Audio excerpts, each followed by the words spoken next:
Well, good morning, good evening, good afternoon. And here it is, Dreamy Dreamland with your sensei, Al Bob. And it's an interesting weather day. We had serious thunderstorms and heavy rain this morning. And and I just stayed in bed. And then it stopped raining, and I got up and I started to cook because I'm not going anywhere. I have very little money, very, very, very, very. So I only have about half a tank of gas, and I went to see somebody yesterday, and they didn't stand me up, but they got sick, and their phone, my phone, they called early in the morning and left a voicemail, and I am out here in the woods, and it I didn't get it. So and because my phone, once in a while, miraculously, I my phone like my phone works. I just called somebody on phone. I just looking up their phone number, and the only way I can do it is like to call them, and then their number comes up. And so I was writing that down, and it started ringing. So that was kind of interesting. So anyway, that's the motif. I have to thank you. Last week or so, maybe 2 weeks ago, someone sent me $7, and somebody sent me, I think, $25, and that's what's kept my bank account open. So thank you very much. I have about $32 in there. Um, and I have to kind of keep it in there just to keep the bank open. I really can't, When you guys do send me money, then I can use it to, buy things like fuel for my car and etc.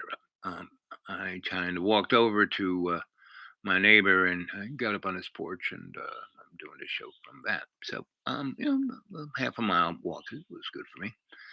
And it's a beautiful day, and the sun was being shaded by the thing because the sun is off the hook, off the hook, off the hook, right? And it's just this summer is going to be apocalyptic. I don't know if you guys follow anything, but has been some serious sandstorms um, in the East, and they normally just kind of stay in the East. Iraq and Iran, and maybe sometimes the EA and whatever those guys are, and the Emirates and Saudi Arabia can have sandstorms once in a while, but they had thick, thick, like pea soup sandstorms for the last 2 months, and millions of people have, you breathe in that crap in your lungs. It's like getting your lungs sandblasted. So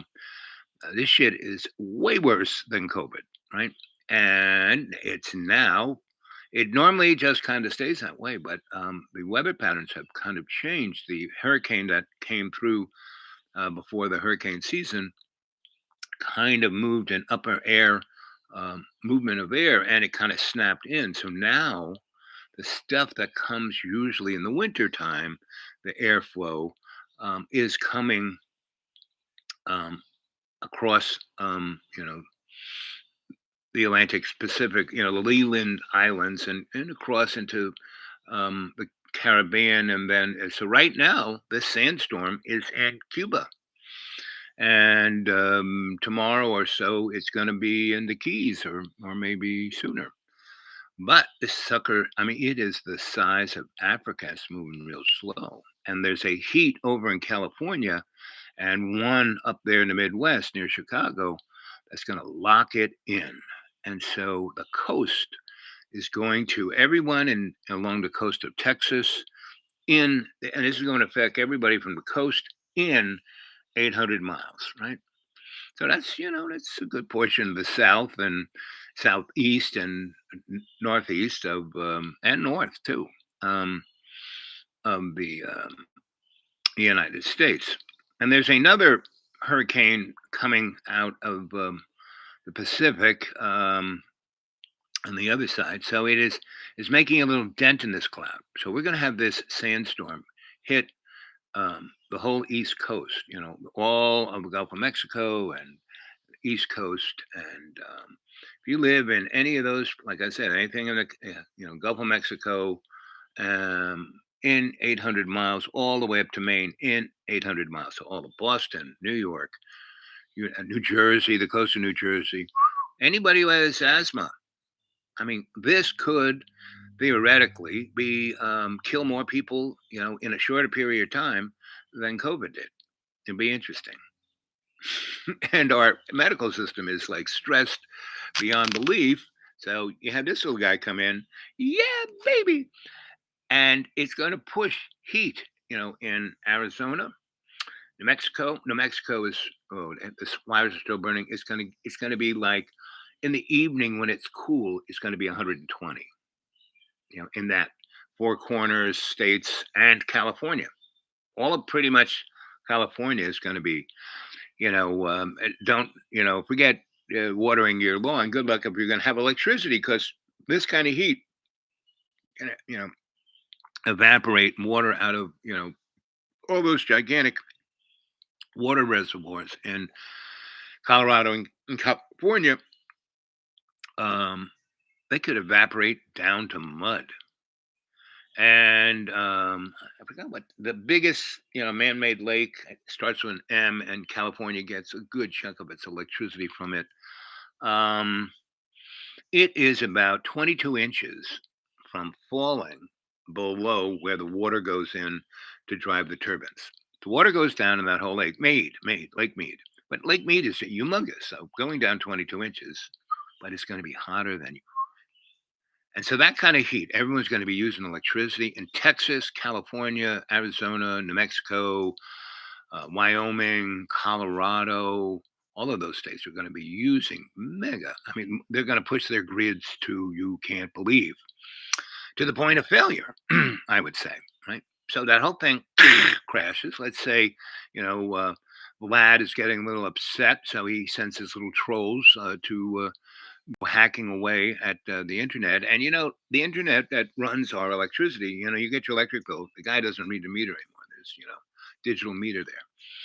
That's like the most highly technical part of the electric grid in America is those things, and they came from my school, Cooper Union. When I was there in the early '70s, we were visualizing Tesla wireless electricity, and we were pushing that, and also alternatives. We were developing our own solar cells, and we were also developing, you know, LED lights are like teeny weeny weeny teeny neon lights, right? They kind of do the same thing. Let's see. Ugh. And so, let's see. Sandra, good to see you, comrade.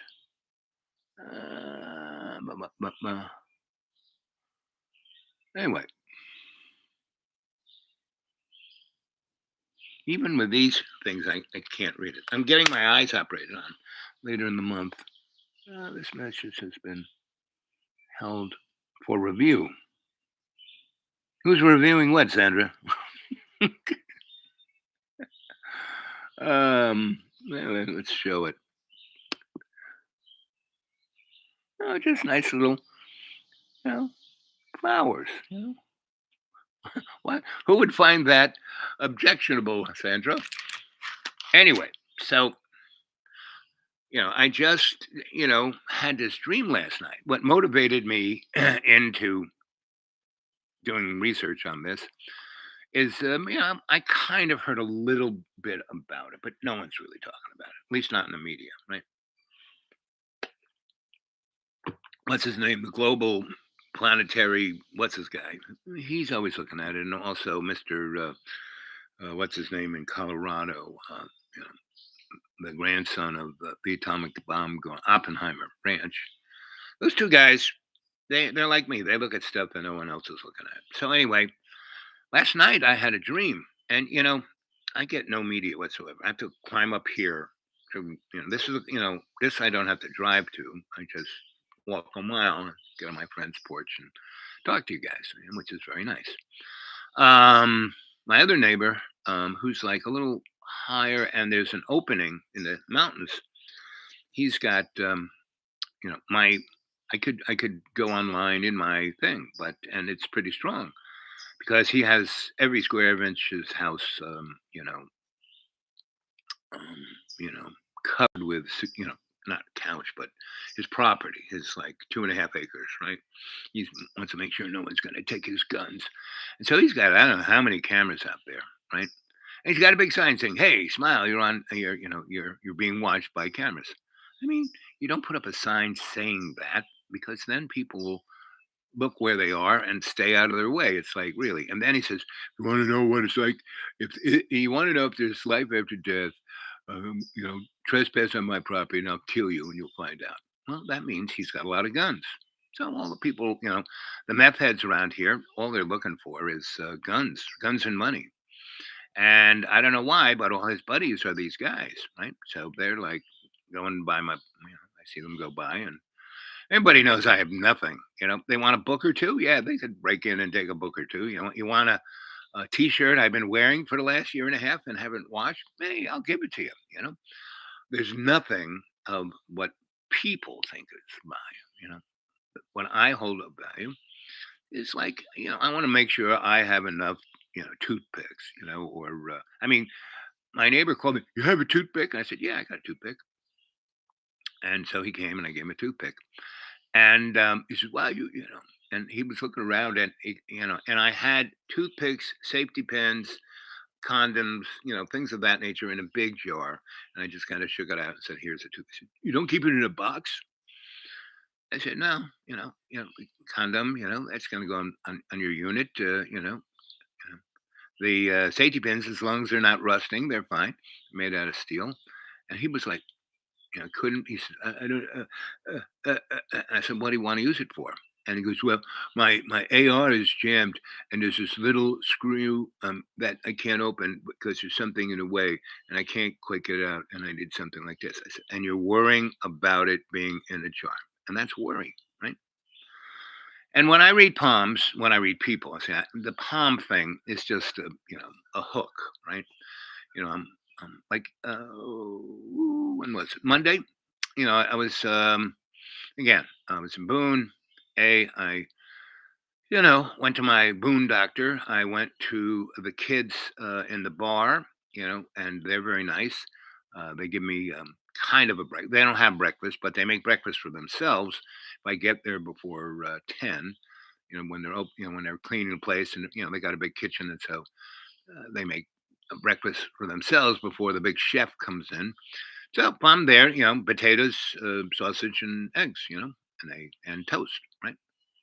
And as I've been reading them forever, and they just love me, and the owner loves me. And if I could see at night, uh, she said, you should come in on Friday nights and say, come in here, and you can have any, table in the corner and just read people's palms and make some money. And I did it once, and it was okay, but I got to a place driving home, and I couldn't. I've been on that road, for 20 years. I know every square inch, every bump, every curve, but with my eyes, I just couldn't see it. So I knew one place where I could kind of pull off and go down by the river, and I just kind of put my bed back, and the sun was going to come up and hit me in the face pretty early.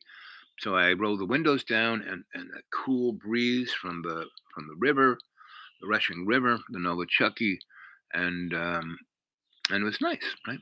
And I got my little lawn chair and went down by the river and took my shoes off and put it in the water. And boy, was that water cold. I mean, cold, right? So it was all right. It was great for my feet. My feet really needed that. So I um, did that. So it's until I get my eyes fixed that I can see at night or see, period. Um, I will not go there. But as the hook, of palmistry, so I do that. I tell palmistry. Yes, there are. See, Mister Potato Head. Mr. Potato Head, right? There's five noses, five eyes, five ears, five mouths, right? Well, in the lines, there's a zillion lines in your hand, but there are really only 15 things that you should look at that scream at you, right? One is how open this is.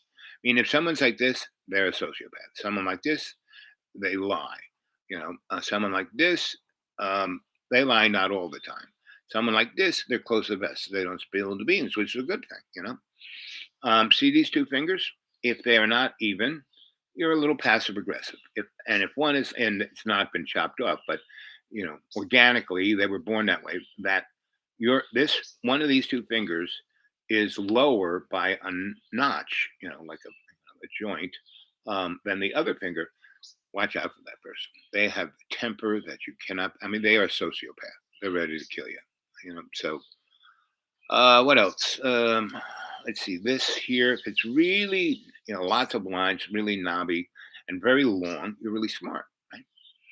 And if it kind of that knobbiness goes all the way up into the next joint is how empathetic you are. So if it goes into that, what you are is you got a great sense of gut. You really can tell. And as Perot said, you know, I always think with the little gray cells in my stomach. The guy said, "Gray cells in your head." He goes, "No, there's more brains in my intestines than in my brain." So um so when I tell people, sir, and there's another thing, this line here, your lifeline and heart line, if they are one in the same, you heart and feeling with your head, right? And if one goes shooting up this way, you are like, just an anal retentive kind of everything by the book kind of person, right? And if your heart line kind of way down, you are a sad sack, right? So anyway, what I do is and there's some other generalized, but those for you guys out there in YouTube land, that's and you can notice those things once you get to notice them just by walking around and you see that person with that hand that that they're a friggin' liar and that finger's like and it hasn't been chopped off, but it's like that much. You go, oh, you just steer away from that guy. Just those two things, right?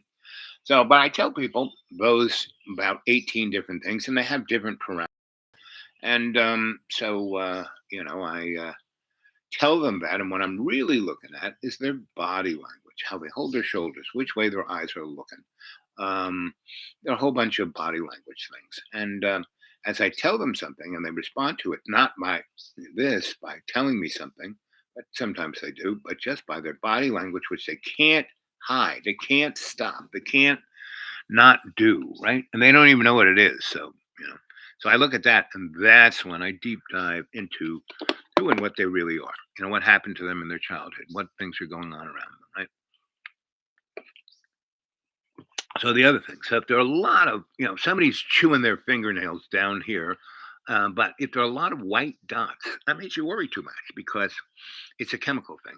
It's like you worry and it affects your body, and that's so you can tell somebody worries. If they're like chewing on their finger, then they are just not. They're not just worrying; they are neurotic.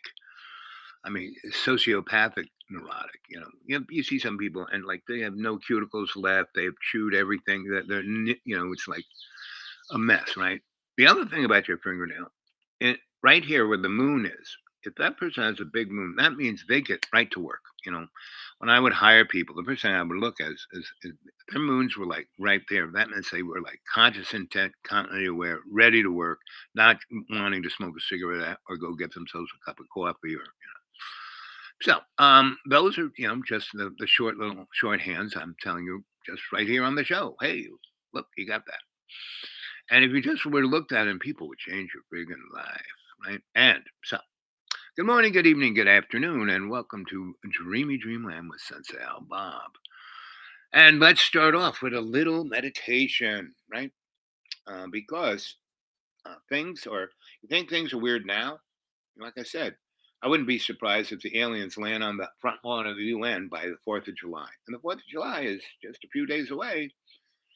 I mean, that kind of squirreliness is going to occur. Um, just keep building um, all the way up to Halloween. Halloween will be, but we've already see 2012. We had the big splat, but we were so distracted we didn't notice it. Shit was going down, and we didn't even notice it. Manafort was in. The guy who got Donald Trump elected. Manafort didn't work for Donald Trump. He worked for the hidden hand. look at his suits. You look at his closet. He has a closet of like 100, $4,000 suits. He has like 40 grand of suits.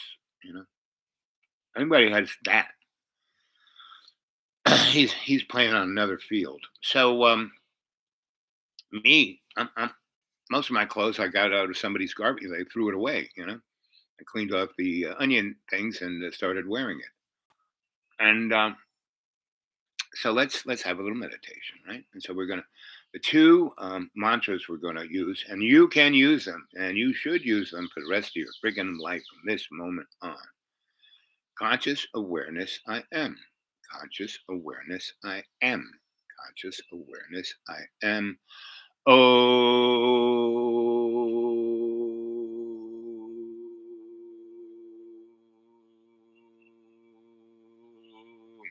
So what do I do this for? You see me do this all the time, right? There's a thing called every little part of your body. The guy with the acupuncture point, there's a zillion points, right? So there's points all over your body. And you can energize them yourself. And when you do this, you're making connections. And so your feet and your hands are one of the more connective things of the pranic energetic field of your body. Prana is the thing that's coming from Father Sky. It's the energy. It's more than light. And you breathe it in, fills your lungs. The blood goes through your lungs, and it goes from being crappy, full of carbon monoxide and other crap, and you breathe all that shit out. And the prana turns it, ionizes it, turns it red, and able to, be energetic, because what is red but iron? What is iron but one of the better conductors of current? And depending on the frequency, so our bodies, right? The frequency it works at red blood is like amazing. It just brings life to every cell of your body, right? So um, when you're doing this, you're making that connection of the prana, right, from your lungs into every cell of your body. And these are different organs, right? Right. And there is a discipline, um, osteopath. I know up to osteopath school before it closed down in Davenport, Iowa, and great school, and had been around before the Civil War. And my boss at Fort Hamilton sent me there. He also sent me to live with a Shinto priest, right? And there he is, right there. And this is at Universal Peace Day, years and years later. And he was high, high, high, high on the level of the Shinto priest of, Japan. And he was not only Japanese, but he was Swiss and Chilean, because his grandparents were diplomats and got married in foreign countries, and and so he's really tall. I mean, really tall. And he is, I mean, he's very Japanese. All his looks, he looks very Japanese, but he's very tall, and he's very super handsome. And he's, this in this picture. So when they dropped the bomb on Hiroshima or Nagasaki, I think it was Nagasaki. He was in the temple. His parents were there. His father and mother were both Shinto priests, right? And so when and the Air Force used, there's this river that goes through Nagasaki, and the temple is right on a little island between the two, and there's a bridge that kind of goes from one side of town to the other. So he was 8 years old when that happened, and they didn't even hear the bomb. But everyone was in the Hambu meditating and practicing push hands, and wango, the bomb went off. And they saw everywhere around them a blue haze, right? And they ran outside, and everything was on fire. They were in the middle of the column of the mushroom cloud, but that blue haze was like a force field all around them. Didn't touch. I mean, the bomber used the temple as ground zero. Didn't touch it. And why more people kind of survived that is by the Air Force using it, a good chunk of the city was way over the other way. Meaning by using that river and that temple was almost at the other side of the city, or not even in the city, but on the other side. So about a third of the city got toasted, and the other two thirds didn't. And so everyone um, on that side that got toasted couldn't get out, so they went across town and went into the temple and stayed on that little island. So there were about 100,000 people, and they were all burnt up, and they were all next to dead. And the so my master was, he was 8 years old. So so in that picture, this is 1984, and let's see if I can get it out of there. You know, so 84, 42, so eight. Yeah, so okay, so he's like 50 something, right? The guy in the golden, right? That was my teacher, right? And they were, and these are three different. Um, the guy in the white, he was a little old guy. He was a rabbi, and the other guys, but he was a Buddhist too. So these are all Buddhists and Shinto, and this guy was from number three, next to the Dalai Lama, and I knew him pretty good. He was like the number one guy over at the United Nations that had anything with the Dalai Lama. And so I met the Dalai Lama a bunch of times, right? And so I once asked, he's always the happiest up kind of guy, and I love it. It's like just great to be around him, right? And so, and he says the same thing about me, or he did. I haven't really seen him forever. Since I left New York in '88, I really haven't had anything to do with any of that period, right? Because I'm in another state. I'm not like I'm. It's not that I'm in Tennessee and that's New York. No, uh, or Virginia. No, it's a state of mind. I'm in, conscious awareness. I am conscious awareness. I am conscious awareness. I am. And I said that all in one breath. And that little story that I just told you between me saying conscious awareness, I am conscious awareness, I am conscious awareness, I am. I was putting that energy into the story, right? And that's called a shamanic frame, you know. So that's everything I do, everything, all the things I write. So I say, hey, how you doing? Good morning, good evening, good afternoon, and welcome to Dreamy Dreamland. And thanks all you folk who have given me money on my PayPal, and I could surely use some more. So if you want to put money into PayPal, it works because people, three or four do it every month. There used to be four that were very religious and sent me, you know, somewhere between, $15 and $30 a month. And those four people basically had the nice little economic pillow I needed to not worry. And that leads me into this a little thing is I don't worry. I mean, yeah, I can worry about this.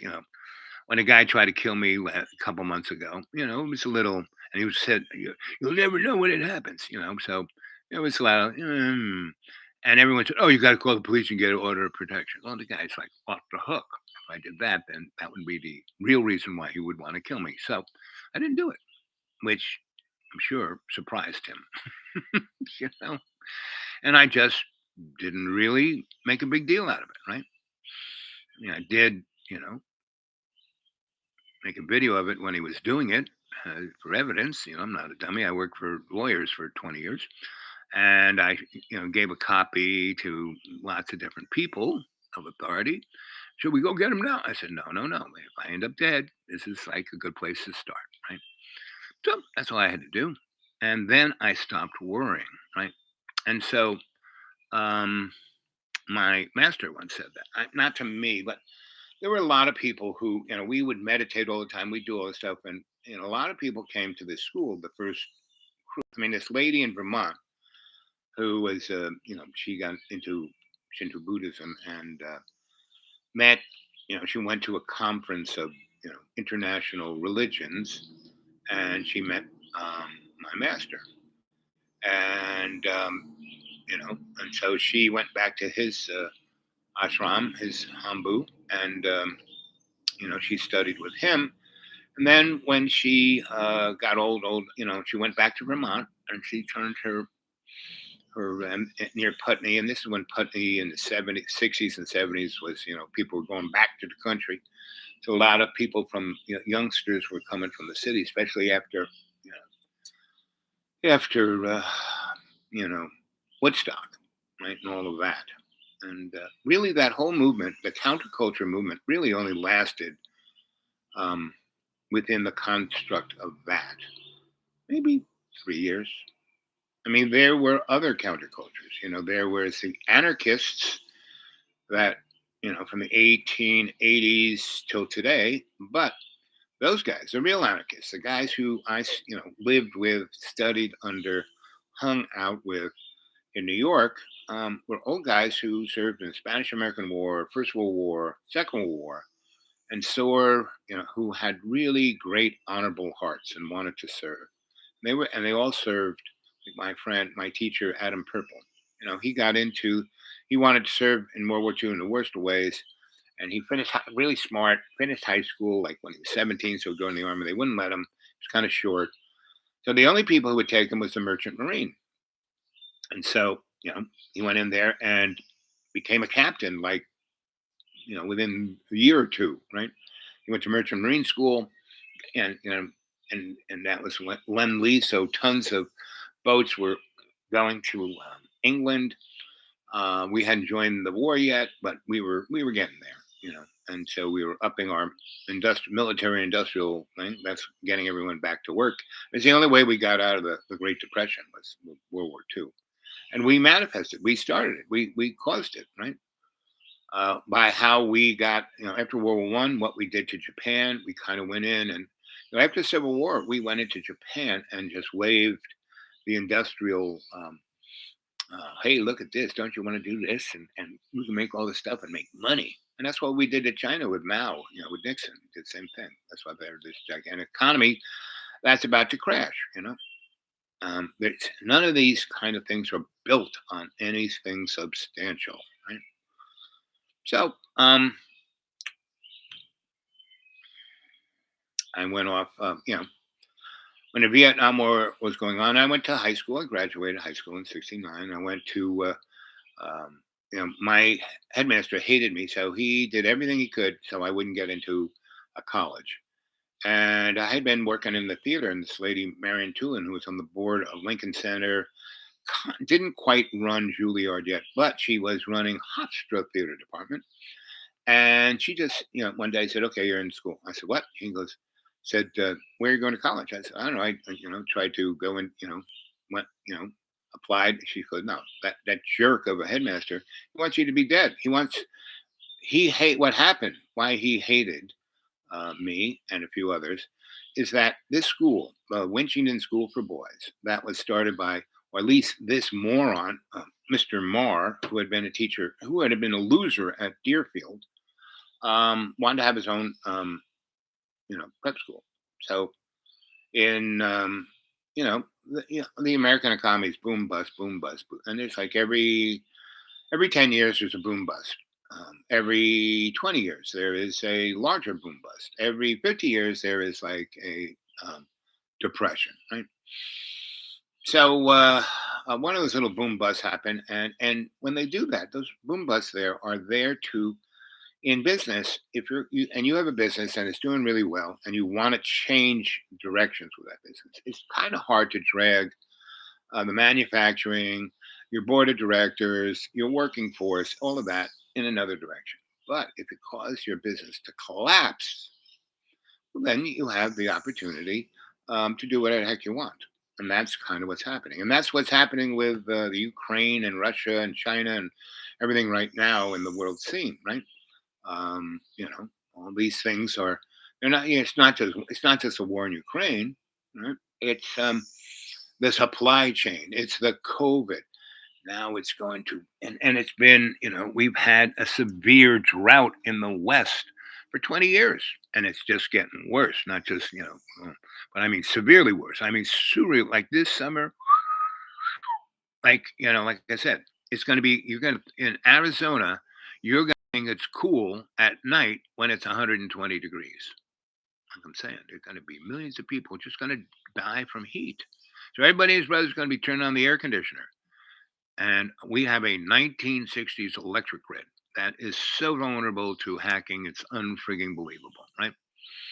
So, and when you are using your system to the max, and then that you know internet disruption occurs, it not only brings down the grid, it destroys, it burns causes transformer fires, it causes over voltages, and in that you would end up with an electric grid that is very similar to what the grid in Puerto Rico is. Right? They don't even they haven't gotten over that hurricane that destroyed their electric grid. And the thing that the storm, yeah, caused a lot of damage, physical, dropping towers and cables and stuff like that. But when their main 980 line went down, that went like up over the mountains from one side of Puerto Rico to the other from the two big cities, um, it caused an overvoltage that just fried virtually every major transformer in that island. And then the storm surge, whatever ancillary power grid that was around the coast, was washed away. So it had this major power line that went over the mountains, a big chunk of it taken out because it was right at the top where the wind was like, forget 120 degrees. It was, I mean, miles an hour. It was like doing 800 miles an hour. It's right in the stream.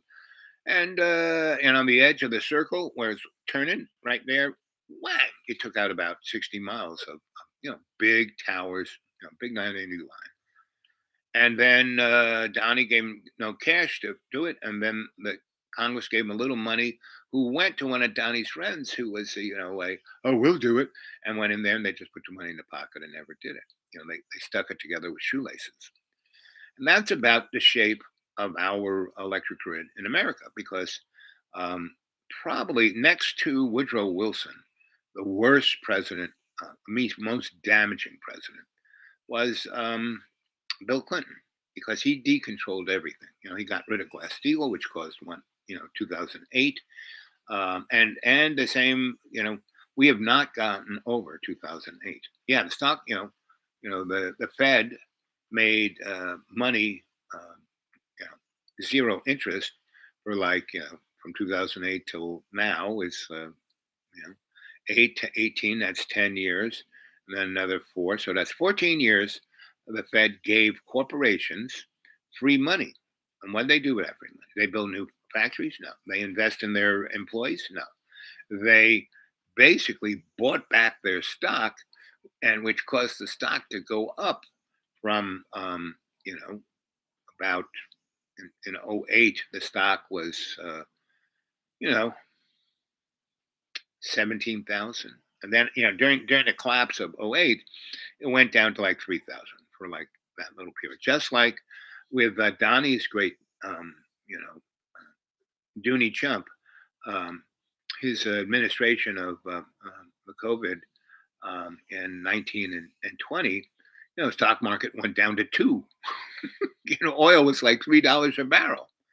But I've seen oil at $136 a barrel on the market, and in the world market, and in the here in America, um, it was at the pump $1.90. Right? Why is that? When I took my first economics course, my first demographic economics course, our teacher said, "Well, kids, I'm going to teach you how to lie with numbers." And that's pretty much it. Meaning we've had, inflation since '08. There's, certain things have been going through the roof, other things not so much. and the things not going through the roof, not so much, are pretty visible and can be controlled. So right now, it's not that there's no oil being pumped. It's not that the war of Russia, and well, that affects Europe pretty well, but they're dealing with it, and it's actually probably a good thing for them because it's going to force them not to use oil. Meaning, in the next year and a half, they will go off of gas and oil. And if they would only do like what French does, and instead of making nuclear power with the uranium and going with thorium, thorium makes no isotopes, makes no radiological waste, right? But the only reason why all of the nuclear power in the world, or 99% of it, is done with uranium is because it makes weapons grade uranium. So that's it. Because all you need is 300 degrees to make steam to run a turbine, right? Thorium does it very nicely. And what is the what is the raw material of a thorium reactor? Seawater. That's it. You don't need uranium. You don't need a metal. You don't need to go mine something. You just take some seawater and you can make a thorium reactor. And lots of, I mean, I kind of made one when I was a teenager. I mean, not, I didn't have the engineering, things I needed, but I made a workable, this is how it works. And I had it at a science fair, right? When I was in sixth grade. It's like in eighth grade, I went to the Westinghouse Science Fair and I had a 20-foot um, Tesla coil with with a diameter of about 6 feet, and I cranked it up to like 300 Teslas, which is like quadrillion volts, right? And I was making lightning all over the place, and this thing was at a college, and I did exactly what Fermi did. I He made his nuclear reactor in a squash court. I put my Tesla coil in there, and I got a picture of it, and I wound it up, and you know, um, it did its thing, and but it was behind glass, and it had four concrete walls on either side, so the audience was behind the glass behind me, and it affected them, and I cycled on you know um, the second tap of the transformer. I put in a rhythm, right? And so everyone's hair on their body, whether they had a beard or had longer hair, women's hair stuck out and was going to the pattern of the frequency. And so there were a number of people who were getting pretty excited because the hair around their testicles and around their vagina was like being excited. And so this was, kind of interesting. So where is that picture? So last night, so I have no real, I have no TV, I have no internet, I have none of that. I have to basically, um, you know, um, I have a little transistor radio, that with a little earbud. So I kind of go to sleep with that in my ear, and I roll around and it pops out, and I don't hear it anymore, right? So, but I was hearing a story about butterflies, and like BBC going on about you know the life of butterflies, and they're you know a thing that chews up stuff, and then they go into chrysalis state, and then they um, have turn into a butterfly. Okay, here's one of my Tesla coils, and that's not even a big one. The diameter of that sucker is maybe 2.5 feet, and the height of that guy is almost 6 feet. But the other one, I had a 6 foot diameter, and probably oh, 22 foot high, and I put a band of copper around the whole thing to act like a Faraday cage, so none of the voltage would, and grounded that out. So, and I had spaces between that, right, especially against the concrete wall. And so, as I was harmonically changing the frequency of that tap, um, the lightning was going.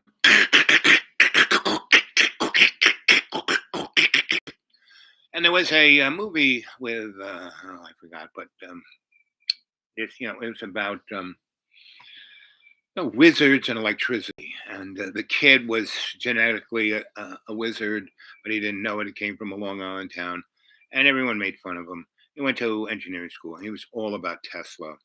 And then he had this little thing that someone had given him, and he opened up the bottle, and Merlin came out. Merlin had been stuck in there by another witch, and this guy, oh wow! And so then starts the movie. Anyway, so Merlin's trying to teach the kid, hey, you have this in you to be, a wizard, and he tries to describe what that is, and the kid has, the Hollywood vision of what it is, but and lots of Hollywood movies do a pretty good job going trying to give the 411. Someone's burning something. So giving the general public the 411 on what's going on. And so this guy, Cage, what's that guy who's always kind of looks one thing? Wait. So he describes, what a wizard. He said, "Wizard is just a scientist. You're an electrical engineer. It's all a wizard is.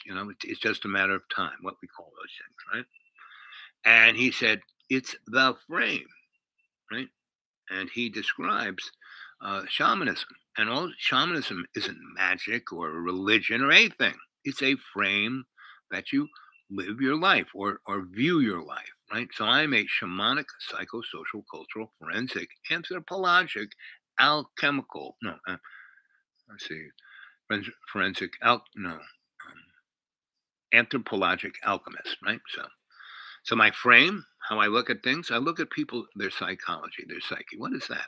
It's how someone else views the world, right? And if you read Freud and all of those guys in the 1890s into the today, they're constantly describing how people um, view their world, and basically they have a sense of what normal is supposed to be, and then everything outside of normal is in the DSM. This book that shows how screwed up people are, right? And then in the DSM, it tells you what drugs you should give them, right? No, it's not, when I was trying to, not trying, when I was, um, practicing that, at a point I said, I'm not doing this anymore. You guys are sick. I'm doing but you're so good at it. You have a great history. You have blah, blah, blah. You have all these people believe in you, blah, blah, blah. That's it. See you later. Bye. I mean, they believed in me to make them money, right? That was basically it. This one guy said, in a few years, we're going to put you on the board. You'll be like us. And that's when I said, I quit. He said, what? I said, to be like you? No. I've been doing this because A, I seem to be able to help people, and B, it kind of interests me. So, shamanic, psycho, cultural. Cultural is the influence of like where grandma came from, what holidays, what you eat, whether you eat gefilte fish or blintzes or whatever, or pizza or spaghetti or whatever, right?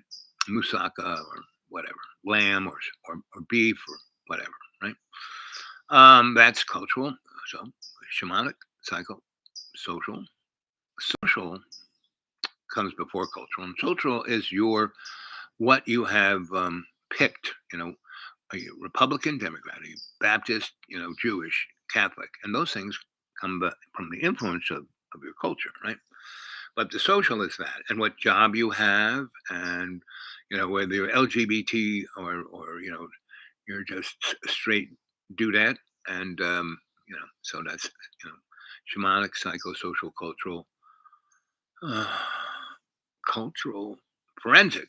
What's that? You take everything, all of that information, you take all of that out of its you know um, tapestry, and you look at each thread, and you see where it went came from and where it's going to, and that gives you a trend. That's what forensics is about. It gives you an insight to things that you'd never have unless you took it apart like that. So that's why when you investigate a crime scene, you do it forensically because you can see stuff that normally you couldn't see. So, shamanic window, psycho, the individual's window, social, where you are in that window, cultural, where grandma was in that window. Forensic, let's take all the parts that you're seeing through the window apart and seeing where they came from and where they're going to. Anthropologic. Now, anthropology was a discipline developed by white guys to prove that they're superior to anybody else, right? And they use it in a quasi. It's it's as scientific as nothing, right?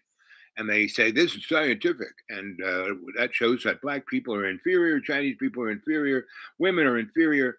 All of these, good, and so anthropologic is that. But a lot of other people who got into anthropology, like Margaret Mead and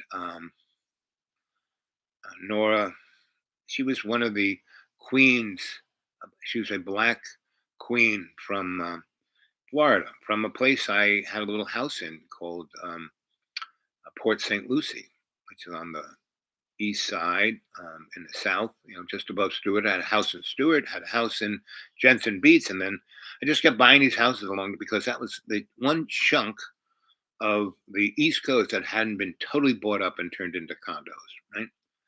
And why is that? Because on one side was a nuclear reactor called, Turkey Point, and on the other side was the shit factory, the feces processing plant for that part of Florida. And those three places I live in, Stewart used to be where the richest of the rich people live, before Pompano Beach and any of those things heading towards Miami. And depending on the weather, it was really from Stewart to Jensen Beach was maybe 20 to 30 miles. But this thing between the reactor and the shit factory is about 100 miles. And 98% of the time, the weather was in a certain way that was perfect. If the plant blew up, you weren't going to get irradiated. If you were, you wouldn't smell the smell, right? So normally, and on my, in those three houses, in my car, I had a DAD, digital audible detector, meaning, wherever I was, I had this little thing in my pocket. If it started clicking, click, click, click, that meant I was being exposed to radiation, ionized radiation. And if it went click, click, click, right, and then it was, but it going, woo, that's when you knew you better get out of the way. And it was great because it showed you RADs and REMs, and it also because it was digital and it was making a measurement and keeping that measurement. And it kind of didn't know which way the wind was going, but it Doppler wise showed you in what how it was coming at you and which way you should go to get away from it. So you live in a place like that, you know the smell you can smell, radiation you can't smell. So anyway, that's where I lived, and my parents had their house about 30 miles on the other side of 95, kind of heading towards the cowboy land of Florida. You know, about 30 something miles from the coast, and I was in those three places I run the coast. So when my parents, I had nothing to do with my family until I was 32. My brothers and sisters had a war over the family business, and then that war was, wars don't always, they can go on for a long time, like this one in Ukraine. I would say it's either going to be when the aliens land, they will, take care of. Okay, that's that. Or they don't land, that war will go on for longer than Russia was in Afghanistan. So they were in there, military, fighting for 10 years, but they were in there like 8 years before and about 3 years afterwards, right? And we just showed up and killed everyone and then stayed there 20 years and then left, you know, uh, 16 days, from the time that the order came down from the hidden hand to JoJo and the kids in the Pentagon, you know, everything was, They had status quo, 2,500 special forces guys that could land anywhere within 10 minutes, about 700 drones with Hellfire missiles flying around everywhere. And they were way high up, and you could just hear, like a little mosquito. And you knew that when you heard that little mosquito, you could be taken out, no problem, right? My neighbors, he's turned his house into a fortress. He's got he cut a big thing in the forest around here. There's blackberries everywhere, which is the best security fence you ever want. Big stickers, right? And so he cut them all down and made a swath all around his property about 20 feet wide, which gives total access to whoever wants to get into his place and put up a fence. So they can see where the camera is and isn't, and they can go on that swamp and go to that place, cut a hole through there, and tiptoe in, keep away from the cameras. He's got just, deadly dogs. They will throw out steaks with poison in them, and it's like, you know, Lao Tzu says, never tell anybody anything about what your 20 is, right? So, um, me, everyone, I've been here 20 years. Everyone knows I don't have a gun. I don't have any money. I'm always happy to see you, and I got something on the stove. I'll feed you, you know.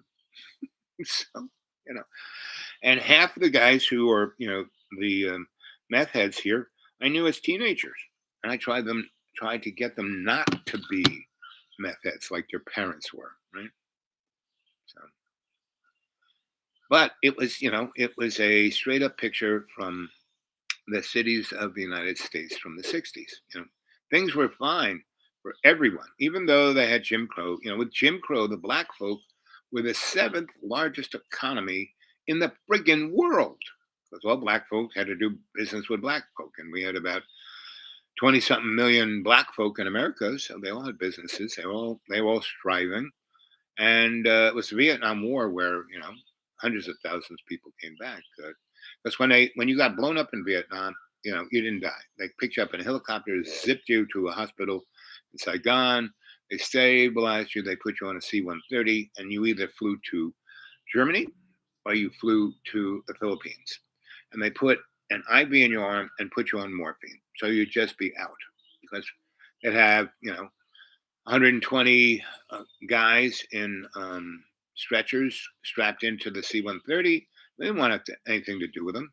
They had to hose up their penis and hose up their butt and diapers on and a needle in their arm. And so by the time they got to Philippines, again, they were kind of more, if they had to be operated on, they would. When they got to Berlin, they had to get, right? But they're flying back to America. They put them on another C-130 and put the needle in their arm and sent them to the VA of their neighborhood. By the time they got there, they were heroin addicts. Right? And that was manufactured, done on purpose. So millions of those kids came back. Yeah, 58,000 died, but more like 3 million over the 16 years we were there fighting were injured and went through that experience. So we had at least 16 million. So my job, so when my draft board finally caught up to me, they were like, I didn't break any laws. They could just never find me. I hid in plain sight, you know. And so when I finally did, like this guy Marshall came to me and said, he had to picture me, put it next to my head. I am serving you this, right? Sign, and then he had a clipboard, sign there. So I did. I said, what if I don't sign? Well, then I hit you in the head, knock you out, put handcuffs on you, and you go to jail for at least a year. So if I sign it, I don't get hit in the head and handcuffed and go to jail for a year. And he goes, yep, just sign it. Okay, I can sign it. Open up the envelope. It said, show up at Water Street, which is where, the draft board was from my neighborhood, on this date. So, and he goes, if you do not show up at that date, you signed this piece of paper saying you are. Now someone will come and find you and either shoot you or hit you in the head and then handcuff you, and then you go to jail for 3 years. And you'll be a felon for the rest of your life. I said, okay. So, on the time and date specified, I showed up. I expected to be but I was, I was wearing women's underwear underneath, and I came in a dress and high heels, and I'm a theater guy. I took it to the extreme, And I was, calling everyone honey and wanting to kiss them. And I went, but they had seen all of that. You know, this is 1970, and so you know, I you know I was expecting to get online, and I noticed all the guys in their underpants, and there are at least 10 guys in brasiers and women's underpants and high heels, and it was like, okay, okay. So I show the guy my paper, and he looks at it. He looks me on the list. Oh, he goes, "You need to go upstairs, fifth floor, see Sergeant so and so." I said, "Oh, okay." So I, go up there, go to room five, whatever it was, knock on the door. The guy, come in. I walk in. He goes, he looks through his list. He looks at what, and he then looks at this folder, and it's full of pictures, and there's my picture. And I go, "Hi." He said, "Sit down." I said, "Yes." He goes, "Listen, we don't think we can trust you with a gun. How would you like to do alternative service?" I said, "You think you could tell me that 2 years ago?" You know? He said, "Well, we would have, but we couldn't find you. You were always." And then he lists these two boxes of stuff, and he starts handing me these folders, and it's FBI reports on they're looking for me. And I've done this, and they find where I was. I was like a newspaper reporter. I worked for DARPA. I was doing all these things, and I said, "Wow, this is great. Can I have this? This would be great for my resume." And he goes, "No, no, no. This is our property. Can I have a copy of it? Freedom of the well, they hadn't had Freedom of Information Act yet." So anyway, he goes, "So what do you want to do? Go to jail or serve as a you know?" I said, "Alternative service." And he goes, "It's 6 years. If you are in the army, 2 years. Alternative service, 6 years." I said, "Do I get paid?" He goes, "Yep, $78 a week." And there are other, there's housing, there's a few other things you also get if you want it. So I said, "Okay, let's try this out." So I went to Fort Hamilton in Brooklyn, right near the Navy Yard, and I worked there, and that's where I met my medical mentor, a colonel who ran everything, and he was like in his 80s, and he was in World War II. He was in Korea. He was like, in Mash, the old guy, right? Potter, Colonel Potter. That was like, but he was way sharper than Colonel Potter because during the Second World War, he didn't get captured by the Japs in the Philippines. He went up in the mountains and fought with the resistance. But he's a doc. He's a surgeon, right? So he's up there. So he's not. He doesn't have a gun. He's like, people be dragged in, and he would pull bullets out and try to fix them up. And he was there with a Chinese doctor and a Filipino psychic surgeon. And the psychic surgeon would just go, I mean, he's like kind of in shorts and nothing else. And he would just wouldn't wash his hands or anything. He would just, do what I do, say his little mantra. And then he would put his hand into the bullet hole and just go in and pull it out. And then he'd have my boss, clean up the wound and bandage it up. And the Chinese guy would put herbs on it before he cleaned it up, and then after he cleaned it up, he put different herbs on it to before he bandaged it up, and then he would do acupuncture to move the chi in the body to work on the wound. So, and so my boss, he was the odd man out. I mean, he didn't have the kind of skill sets those guys. I mean, what he had, he probably wouldn't have been able to heal, save anyone's life. But as a team, they were pretty unbelievable. So, um, what's his name comes back, MacArthur, I will return. And those guys were, the military went up there and so what heard all of the amazing things that these guys had done. So they take them, and where do they take them? They take them to Vietnam because the Japanese are all over, China, Vietnam, Korea, everywhere. And so they do the same thing there. And then Ho Chi Minh hears about these guys and brings them, as while they're still, well, Ho Chi Minh was our ally. And, you know, they, they brought him in. Wondering if anyone's showing up here. Someone shows up, I'm going to have to. vamoose because it's an Airbnb. But it's Wednesday. Never anybody here. Um, but anyway, so that was my boss. So I'm in there and I'm wearing shorts and a Hawaiian shirt and mirrored sunglasses and cowboy boots. And one day, and I'm just a bedpan guy, and I'm there maybe 2 months, right? And everyone likes me, and I'm happy. I make everyone laugh. I do everything I can to make everyone's life better. And and the head guy, the colonel, comes in. He walks straight to me.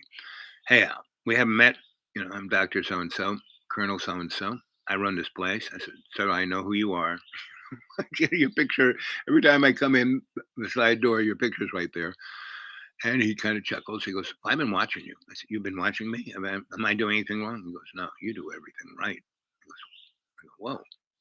And he goes, you're going to be my protege. Now he's a sergeant. He's a big time surgeon. I mean, he's invented replacing kneecaps. You name it, he's invented it, right? And so he is high, high, high. And he didn't want to become a general because he wanted to stay taking care of people.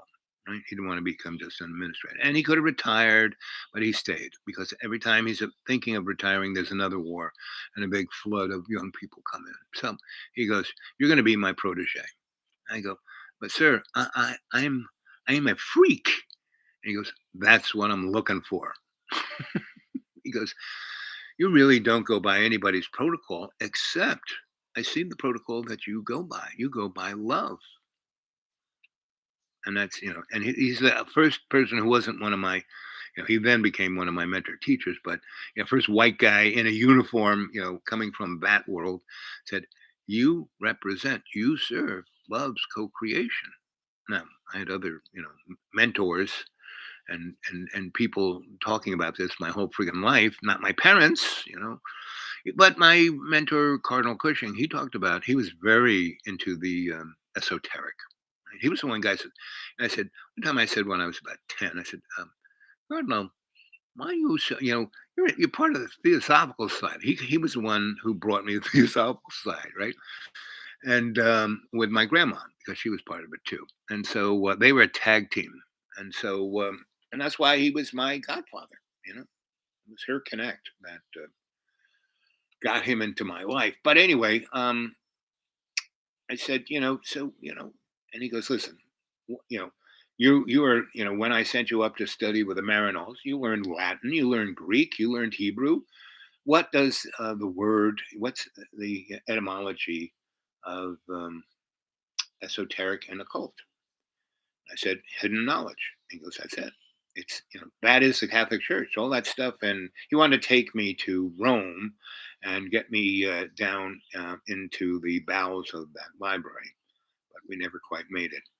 And so, anyway, Colonel sent me off. He goes, so, okay, you've done good here. You're going to go train and, you're going to be under my tutelage for 6 years. And they said you have these other, you're going to get paid $78 a month, but there are other things that are, and one of the things is the education. So he sent me off to Putney, Vermont, where this Shinto priest was supposed to start a temple of healing temple, right? And so okay, so he gives me address and this and that and a contact person in Putney and a ticket, Greyhound ticket, and I, go down to the bus terminal on 8th Avenue and get on the bus, and we go to Boston, kind of Boston. It was getting to be, kind of, you know, not night because it was early middle spring, maybe May. Anyway, if I stayed on the bus, so I was talking to bus driver. I said, so if we're talking, because when I got on it, I sat right behind him, and he had his bag. He goes, I'm going to put my bag here. You can sit in the other seat. And so we did. We started talking, blah, blah, blah. Right? He told me a lot of great stories. So at a certain point, I said, so you're taking this all the way into Putney? He goes, oh, no. When we get to Boston, you're going to change and go on a different bus. So when are we going to get into, you know, Boston? He goes, I don't know, about 4 o'clock maybe, give or take. Because this was a local bus. I had the cheap ticket, right? And so I said, what time will I get into Putney? He says, probably about 3 in the morning. And it was snowing in Putney, Vermont in May. So I said to myself, so do I have to, um, you know, get right on the next bus? He goes, oh no. He goes, you have actually a whole month. That ticket is good for a whole freaking month. You just can't go anyplace else, but you can, and for the next 20 days, you can, you know, stay in Boston or any place else, but come back to Boston and get on the bus to go to Putney. I said, okay. So I do, Because I had a really sweetheart in Boston. She was an airline stewardess, and I met her when I was in high school. And she was 22. Did you ever see we were all famous or whatever that was? And it was like about the late '60s, '70s of rock and roll when it was like innocent and lovely, and you know. Our hero is a young teenager who lives for rock and roll and writes about it, and sends stuff off to Rolling Stone, and they don't know who this kid is, but they well, you write great, and because he's writing about shows that he sees in his neighborhood, and so they said, listen, we want you to go with this band, and da da da da, right, and so the girl who is like the number one groupie, but they were called band-aids, right? So those girls took care of the bands, right? And they were like with the Stones and the Beatles and with this band, right? And so my airline stewardess girlfriend, and she was that. And how she got, at the earliest she could leave her home and get a job. She went and went to school, to not college. What's the other one? The poor people in between college, between high school and that. Anyway, she went to that and learned French, Spanish, and German. Like just, and she knew them. Her mom was German, her dad was French, and she took Spanish in high school, so she knew it. And she went to like for about a year or so. She just went. And then she showed up at the airlines, Eastern Airlines, and at 19, you could be a stewardess because it was all on Eastern. All it was like you were bartenders. So she got that job, and I used to fly from Boston to New York to go back and forth to prep school. And early on in my first year at that school, the Winchton School for Boys, Mr. Moore, moron boy, and that school was like jail, and that we showed up um, October 1st, and we went to school 7 days a week. We didn't get a day, even Sunday. We didn't. We went into study hall, and in the state of Massachusetts, it was by the hours, and in college the same things by hours. But they split that up. That one class for every week. We went every frigging day, and we went from um, you know, 7 in the morning till 7 at night. So because these kids are richer than rich. I went with Ricky Merrill, Eddie Merrill, Ricky Lynch, yes. Alex Orr, parents owned U.S. Steel. Um, Perry Dye's family owned Seagram's. Um, and the other kids in my class were the same. I mean, billionaire kids. But we were all thrown out of I was thrown out of a seminary, Everybody else was thrown out of 5 or 6 schools. And so it was one of the more amazing schools because there was no bullies. Everyone had done something amazingly, that you could be like made fun of or taken, but these kids were so rich, no one made fun of them. Now I was not, and there was one black, and so the dark skinned kid was Shah of Iran's son, right? And we had some other rich African people, but they were white, from South Africa. So I had it quite interesting. So 36 guys in my class, pretty interesting. So, October, I fly from, you know, and we all kind of meet up. We would all meet at Pan Am Building. There'd be a bus that would pick us up, and it would take us. It was Eastern Airlines bus. The school had a socked up. We'd all get in that bus. They would fly us to that airplane. We would get on. We wouldn't go through the airport. They had the little stairs just before in the tunnel here, and we get up, get it right, and we get on there, right. And there was no first, second, or third class. And those guys would just start drinking and smoking and just you know, self medicating. And me, I'm like bushy tailed, right. And this very amazingly attractive girl, and she is like bored out of her mind, and she's sitting up front, and she's like sitting next to me, right, to take off, right. So I'm sitting up front, and all the other guys, they're in the way, frigging back, because it's like a bus, it's whoever comes in. There's X amount of people. First come, first served. All those guys sit in the back. Me, I sit up front where there's a little leg room, and she's the only other person sitting next to me. So we start talking. We take off. We talk for about 10, 15 minutes. And she is the lowest person. She's 19, lowest on the totem pole. I'm like sophomore and what am I, 14 or something. So 15, 16, 17, 18. So she's like maybe 4 or 5 years older than me, right? By this time, I'm starting to kind of grow. And I had never realized I was attractive. I never thought of my body, period. Right. And I never thought I was never horny for girls. Now, if a girl was, hot and she kind of grabbed me. Now, when I went to the seminary, we had a nun school and there was, you know, what was I had three, girls who had the hots for me in between eighth grade and when I went off to this place.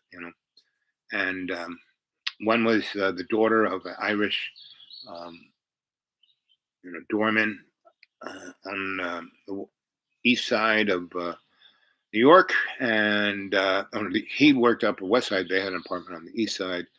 We were going to summer school, and I'm in there, and this girl has just got her dress up to her hoo hoo, and she's like, and I'm just, and again, everyone is like scared of her, or when I sit down, and she sits down next to me. She just kind of starts moving around in her chair and showing me different parts of her anatomy, and I'm going, hmm. Anyway, the person comes in, takes roll call, and leaves. And there's no other teacher comes in. And it's a Catholic school. And I really don't like Catholic schools. Between first grade and getting murdered by a Nazi nun, and then, nearly getting Nazi nun, but a Franciscan tried to kill me. And he did it. The nun tried to kill me once. That guy tried to kill me for 4 straight months. But I was given as good as I was getting. So anyway, so I didn't want to be there really, but I had to go on with I had to go to summer school, right? But she goes, we can leave. And I said, what do you mean we can leave? She goes, we can leave. And I said, isn't it? She goes, this place is totally fucked. The guy took the role. That's all that matters. The school's going to get its $12, and we can go. All we have to do is show up here at 8:30. Sometime between 8:30 and 9, they'll give the roll, and then we can leave. And I said, really? And she said, yeah. She goes, you hungry? And I hadn't had breakfast, and it was getting close, till like 10:30, 11. I said, yeah, I'm hungry. So she goes, let's go. I'll take you home. And she takes me home, and she makes me. She's Irish, red hair. Colleen, Sharon, one of those names. Anyway, she makes me a Cubano sandwich because her mother is Cuban. Her father's Irish, as you can get Irish. Mom is Cuban, so she's Cuban Irish. She makes this amazing Cubano sandwich. Wow, I've never had one. This is great. And so I'm just focusing on the sandwich. And she goes in and she puts on, takes her clothes off and puts on a robe. And she goes, boy, it's hot. The best thing I like is, you done with your sandwich? I said, yeah. And she had a cocktail. Here, have a cocktail. And I'm drinking and go, oh, this is definitely alcohol. And I've had alcohol before. And it was really tasty, a little fizzy, a little, punchy. It was. And so she goes, let's take a shower. She just grabbed my hand and took me into the bathroom, turned on the hot water, dropped her robe, and she had a body of a goddess. And I was like, she took my clothes off. I mean, I didn't even take my clothes off. Yeah, I wasn't like, oh, I was just like in shock. I was just, and she kind of grabbed me and you know pulled me in at the thing, and she says, "Lather me up." And I said, I didn't say anything. I was just, the water's hitting me. And she goes, "I'll show you what I mean." And she got her hands all soapy and put her hands on my unit. And I'm so, and they said, "Now do it to me." And, we were like 14, 15 years old. And that's some of the best, you know, sharing and caring I've had in a long, to begin with. And then I had my first real girlfriend was Teresa from Maine when I was, again, at a prep school up in Maine. My parents were getting rid of me, and the general store was run this by this family. And first, I fell in love with the oldest daughter, but she went to nun school and got a job, so she left. Then the second one, I fell in love with her, and she was going to go up to college, so she left in July. And then the youngest one, who's my age, Teresa, um, we it was like puppy dog love. We just and her father and her mother, they had me fixing things in the store and out at their barn and in their house. So that's how I got to know all these girls. And they watched me do this, and they just thought it was cute and funny because the older girls, they already had me. They were like, you know, that lady, the girl who finished college, she was maybe 23. Her female matureness was she was probably at age of 40, right? She had more, and the same with the other one. Both these because her mother was from Ireland. She was a crone. Then she went, during World War II, she went to to England to work for the English government, make money, and that's how she met the American, uh, Mr. Ryerson, who was a B-17 pilot, and the rest is history. James, and so they were just amazing. They were always kissing and hugging, and so once they realized I could fix things, they had me fixing everything because the prep school I was at was like a joke, right? I was just there. They didn't care. And half those guys were hanging out at the general store to like cruise for the girls and, have cheeseburgers and so. And that's where those guys made their money is from that school. So by around, July 10th, Teresa and I, and she was just the most athletic person, played tennis. Um, she was a sailor, you name it, and she was an Olympian skier, right? And at 14, she was on the Olympic team, but she was being tuned up. She wasn't quite ready to go to the Olympics, but she was, going to meets and doing things, and she was amazing. So that summer we had a great time, and then I went away. But we were both kind of writer artists, so I would write these long, long, long, long letters that virtually no one could read, and she loved them, and because it's a lot like the writing I do now. So anyone who wants to read my writing, get a hold of me at the dudeawake42 at gmail, dudeawake42 at gmail, dudeawake42 at gmail, and I would love, love, love, love, love, and appreciate to the max anyone send me money because I have all of like $27, or maybe I think it's $37 in my bank account to last till the 3rd of July, right? So, uh, could you live on $37? That's why people go, well, just drive over and pick me up. I said, well, it's 30 miles there and 30 miles to your house and then 60 miles to my house. Well, I said, well, I won't have any gas for the rest of the month. What? You want money? I said, well, well, I won't give it to you, but come and get me. I said, sorry, I can't do it. And whenever I give my word, I go do it. Like I told someone I would see them yesterday, and they stood me up. And I called them up. So, oh, I'm sick. I said, did you leave a message? Yes. And it was on my phone that I have to go to that town to get a phone signal to hear the message. So, oh yeah, you did leave me a message. But anyway, and that's kind of where we are in the world. You know, I'm getting around to this, right? I started out with a big sandstorm that's coming our way. That is going to be something that no one will even can believe what's going to hit us in about 4 days. It's going to be, biblical. And anyone who has, any kind of lung problem, anyone who's had COVID and had, and didn't just have a cold. Well, no, I think anyone who had COVID, when this sandstorm hits the east, it's going to hit all of the Gulf of Mexico, everything from Mexico all the way through Texas and all the way Mississippi and all the way through Florida. It's already kind of right on um, near the Florida Keys. You hearing about it in the weather yet?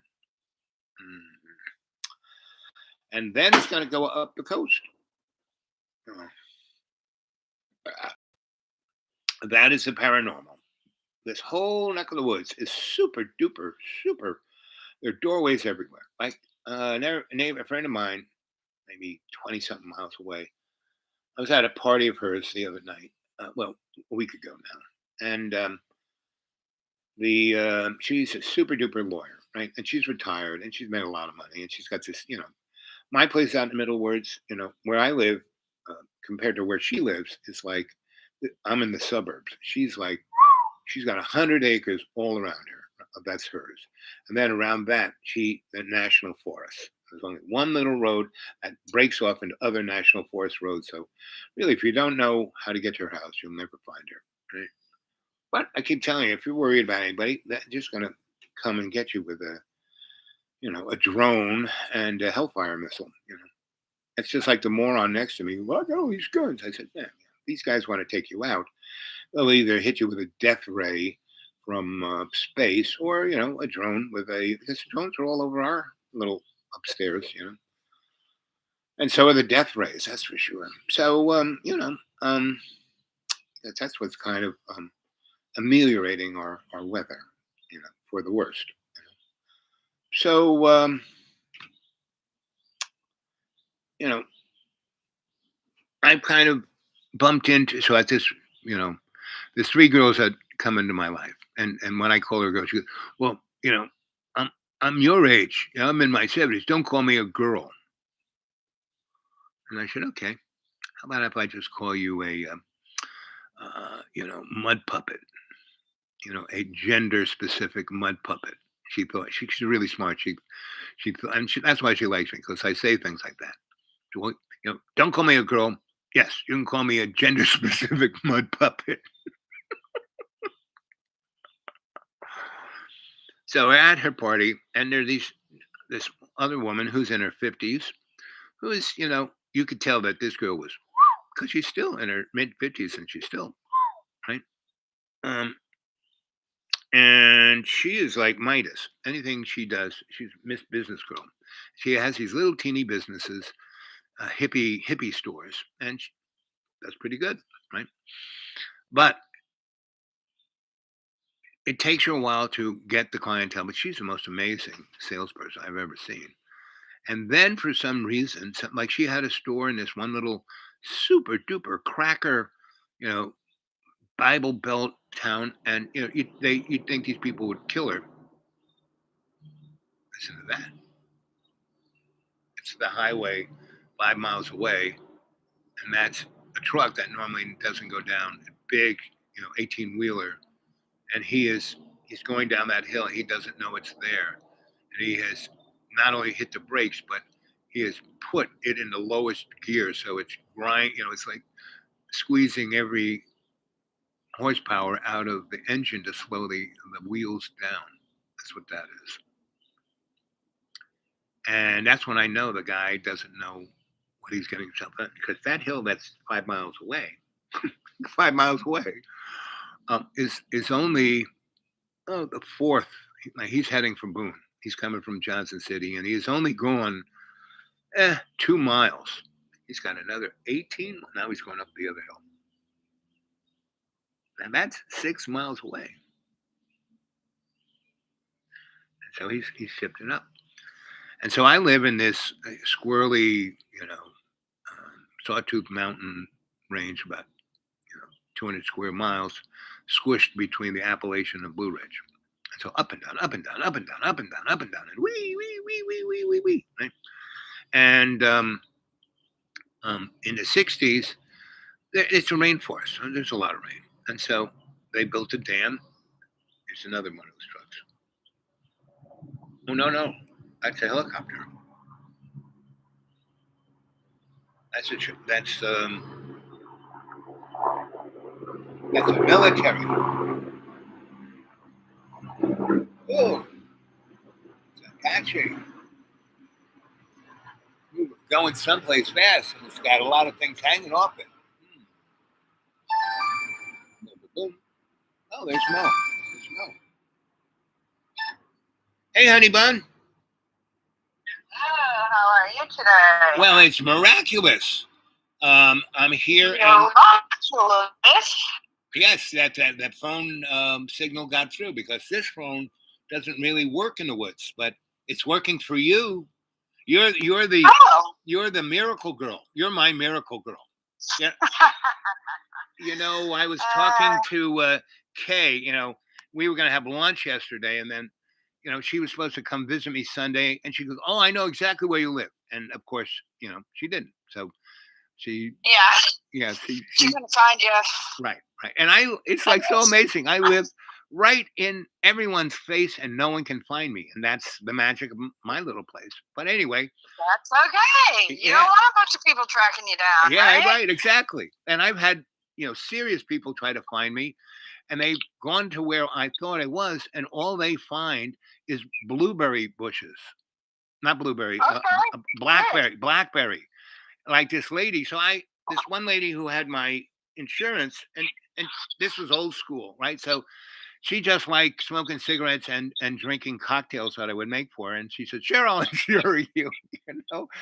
And she kept it really like $80, and then she sold it, and so that company kind of had to keep insuring me, but didn't. We have to inspect. So I said, "Fine." So they sent me a letter saying that they were going to drop it because I didn't live where I lived. And I did. It was just where you access me isn't from where their smartphone says. So the lady who tried to find me walked into the forest of blackberries, black, of those, sharp Barbie. And so she, and she was wearing, a short skirt and high heel shoes. Uh-huh. so she so she was pissed. So when she came back and she and I didn't, she tried to want to call me and scream at me, but it just went to my answering thing that said, "And have a nice day." And so and she had to legally serve me with a paper before she could cut my insurance off, and no one could find it. So they called the lady who used to own it, and she just laughed hysterically, right? And That's funny. so she said, "You need to, come over to Bluntville, and I'll take you out to lunch at the pizza place, and then we'll go over to meet that lady, and I'll make it copacetic." So we did, and so I was paying nothing, and she jacked it up to like $400 a year, which still affordable, but still not $60. And then she jumped a bunch of shit off. But anyway, so Kay couldn't find me, and then magically, she called a number that like you're the magic girl. So when I called Kay a girl, she goes, "Don't call me a girl." And I said, "Fine. How about gender specific mud puppet?" I bet she didn't like that one No, either. she thought it was great. Oh, okay. She thought it was great. I mean, that's what she likes about Okay. me. I say these stupid. I had a girlfriend who once said, "You're just stupid smart." so It is a pretty smart cookie. So, so when I called her that, she goes, "Fine, you can call me that. That's okay. But I can't call you a girl, but I can call you gender specific mud puppet." Okay. So I was going to come, but it was raining, raining, raining, raining. So I can't drive in the rain. And I have no money for gas. And I have to come to Johnson City on Friday. So I thought I'm going to come visit you on Friday. Friday sounds good. Yeah, yeah. What's 2 days Yeah, between? we'll make a special trip. Yeah, right, exactly. Because I don't have the gas to do it, So, but The gas is getting freaking insane. yes, and yeah, Rebecca says it's gonna be $10 real soon, and that's gonna suck. I'm really glad I have my little $500 Honda to drive. But Anyways, the interesting. Well, I'm gonna get off of here because someone just pulled up. Okay. Okay. So how you? All I want to know is how you doing. Good. I'm Okay. doing really good. I'll Okay, see you. thanks. I'll Bye. see you Friday. What time are you gonna get Friday? 11 o'clock. Oh, she's off. So she don't like to talk on the phone. But it was a miracle she got on this. Right. So yes, you can see that I talk for friggin' ever. Right. So I met these three girls. Right at the lawyer's party. This girl and this really tall. She looks like you know some 1930s movie star guy, but has a body built like Sophia Loren. And she is Southern and she grew up kind of in this squirrely, like in Kentucky, Tennessee border, but at 8 moved to California and was the beach girl. But she was a horse girl by then, so she was near Pimlico, so she used to go and just brush horses. By the time she was 13, she could ride them, exercise them, and take care of them. And the horses loved her. So, at a young age, they were paying her pretty good. And she couldn't get a bank account, so her parents did it. And so by the time she was ready to like split town, she finished high school and she was going to go on tour with the horses and do her own thing. Her parents had rated her. She had, a good chunk of change in her bank account that was, that they as the parents, it was in her name, but and so they took all her money. She tried to get the gendarmes and everybody. They couldn't care less. So she just said screw it, and went on the tour anyway. And because she didn't have the money in her pocket, was taken advantage of a bit. So she was the person to get, that happened. And all three of these girls are truly amazing. They have this skill set that's like, and it was the party was great. So the lawyer had all these like rich people who thought they were something, and she goes, "Oh, let this guy read your palms." And so I did, and it freaked them all off. So by 10 o'clock, everybody ran away, right? And they had brought some pretty good food. This one guy brought all these great steaks. Now I can't eat steaks. I don't have any teeth, but I do know how to cook them. And so the cowgirl and I cooked the steaks, and we bonded then, and we kind of sparked up a little bit. So the lawyer, not so much. Mo, not so much, but cowgirl, yes. And so we've been hanging, and I've been doing it real slow because I read her deep, and we've had these really amazing conversations. And she shows me pictures of her animals, that she's taking care of, and she's like a vet. They sent her up to vet school, but in the '70s, and all the guys were like, "She's so smart," and they just like were freaked out by it. So they gave her a hard time. So she said she went back to the racetrack, and by that time she had a good, you know, whatever. But she's had a hard life, and but she doesn't wear it on her sleeve. And our conversations, I would, listen to every, she goes, "You're a good listener."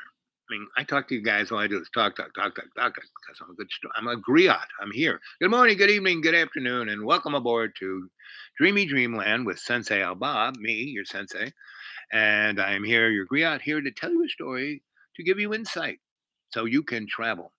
Boy, I can't see, but do I have a bite there? I mean, because there's bugs here that'll eat, live. I try to stay away from them, but I can't even see it. Right, itchy right about there. Is there any welts? I can't see it. So A, it's on the other side of my arm, and B, my eyes don't see that well. So, Lana, good to see you, girlfriend. Um, Lana, you want me to give you a buzz? You can talk on the show. Do, do, do. Do, do, do, do, do. There's Buddy.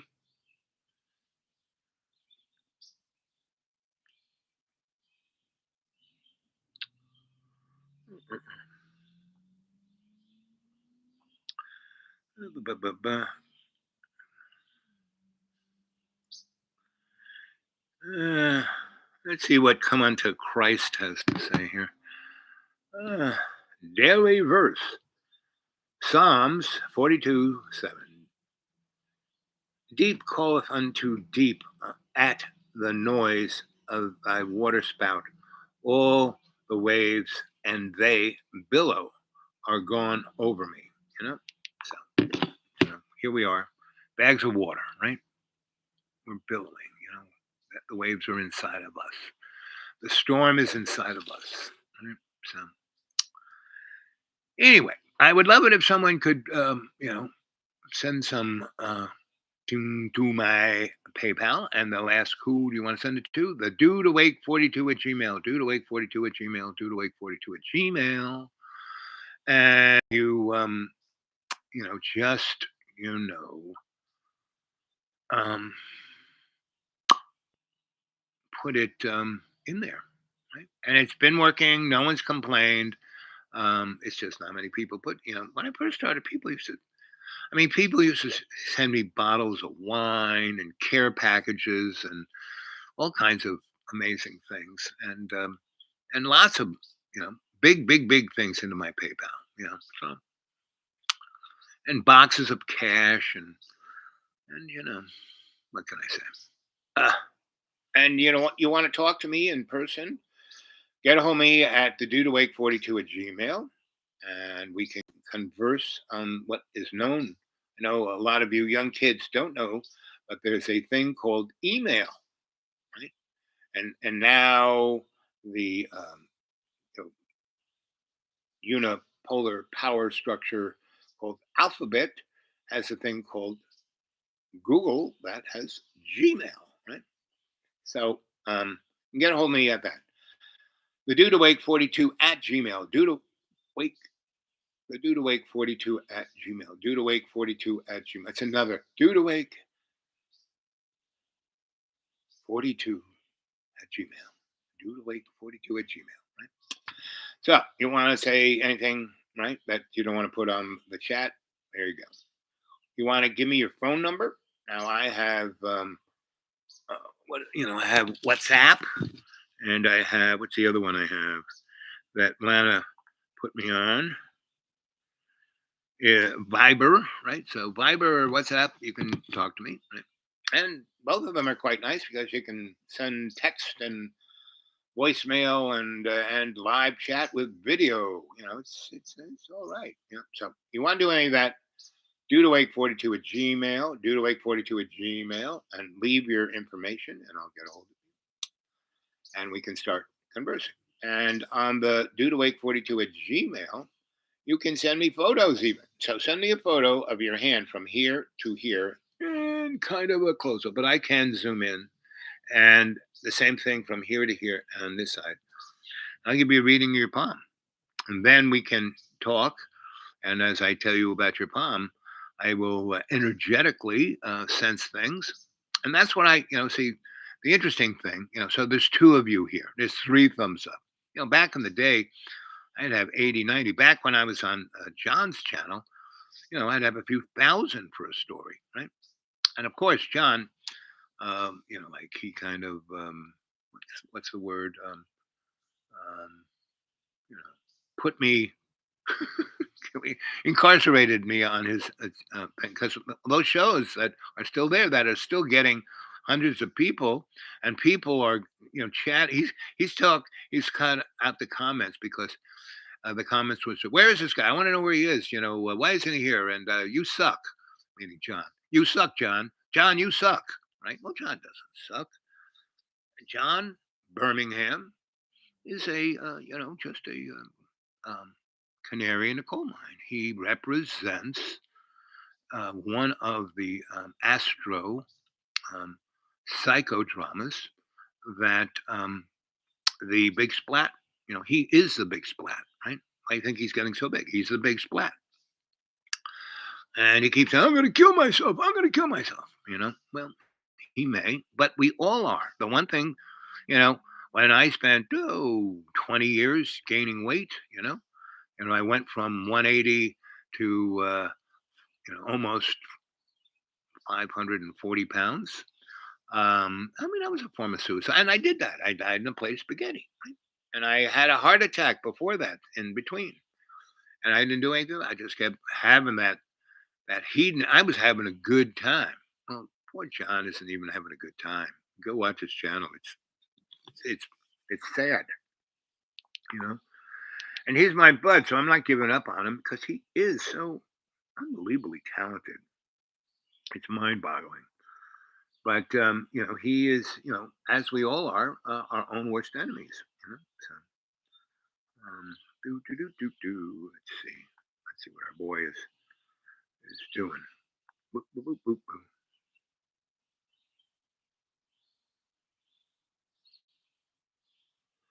Boop, boop, boop, boop, boop. Boop, boop, boop, boop, boop. So he's got his rednecks and vampires and crazy animals. These are like movies he made. You know, then music videos. His Wee Wee Sherman. Look at this thing. I mean, this is kind of funny.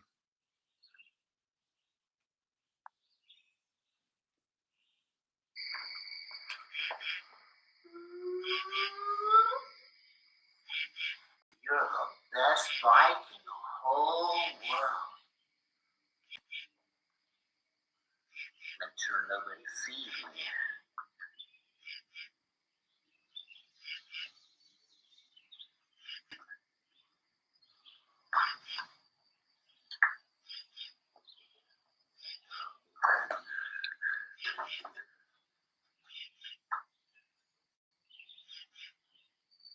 This is his sexual ennui.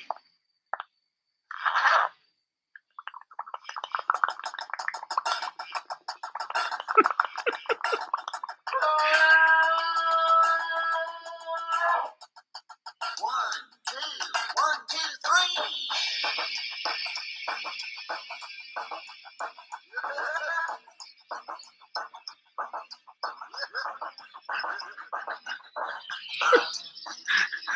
And that is the amazing thing of John is that things that he makes. It's actually who he is. That is John. He does that all the time.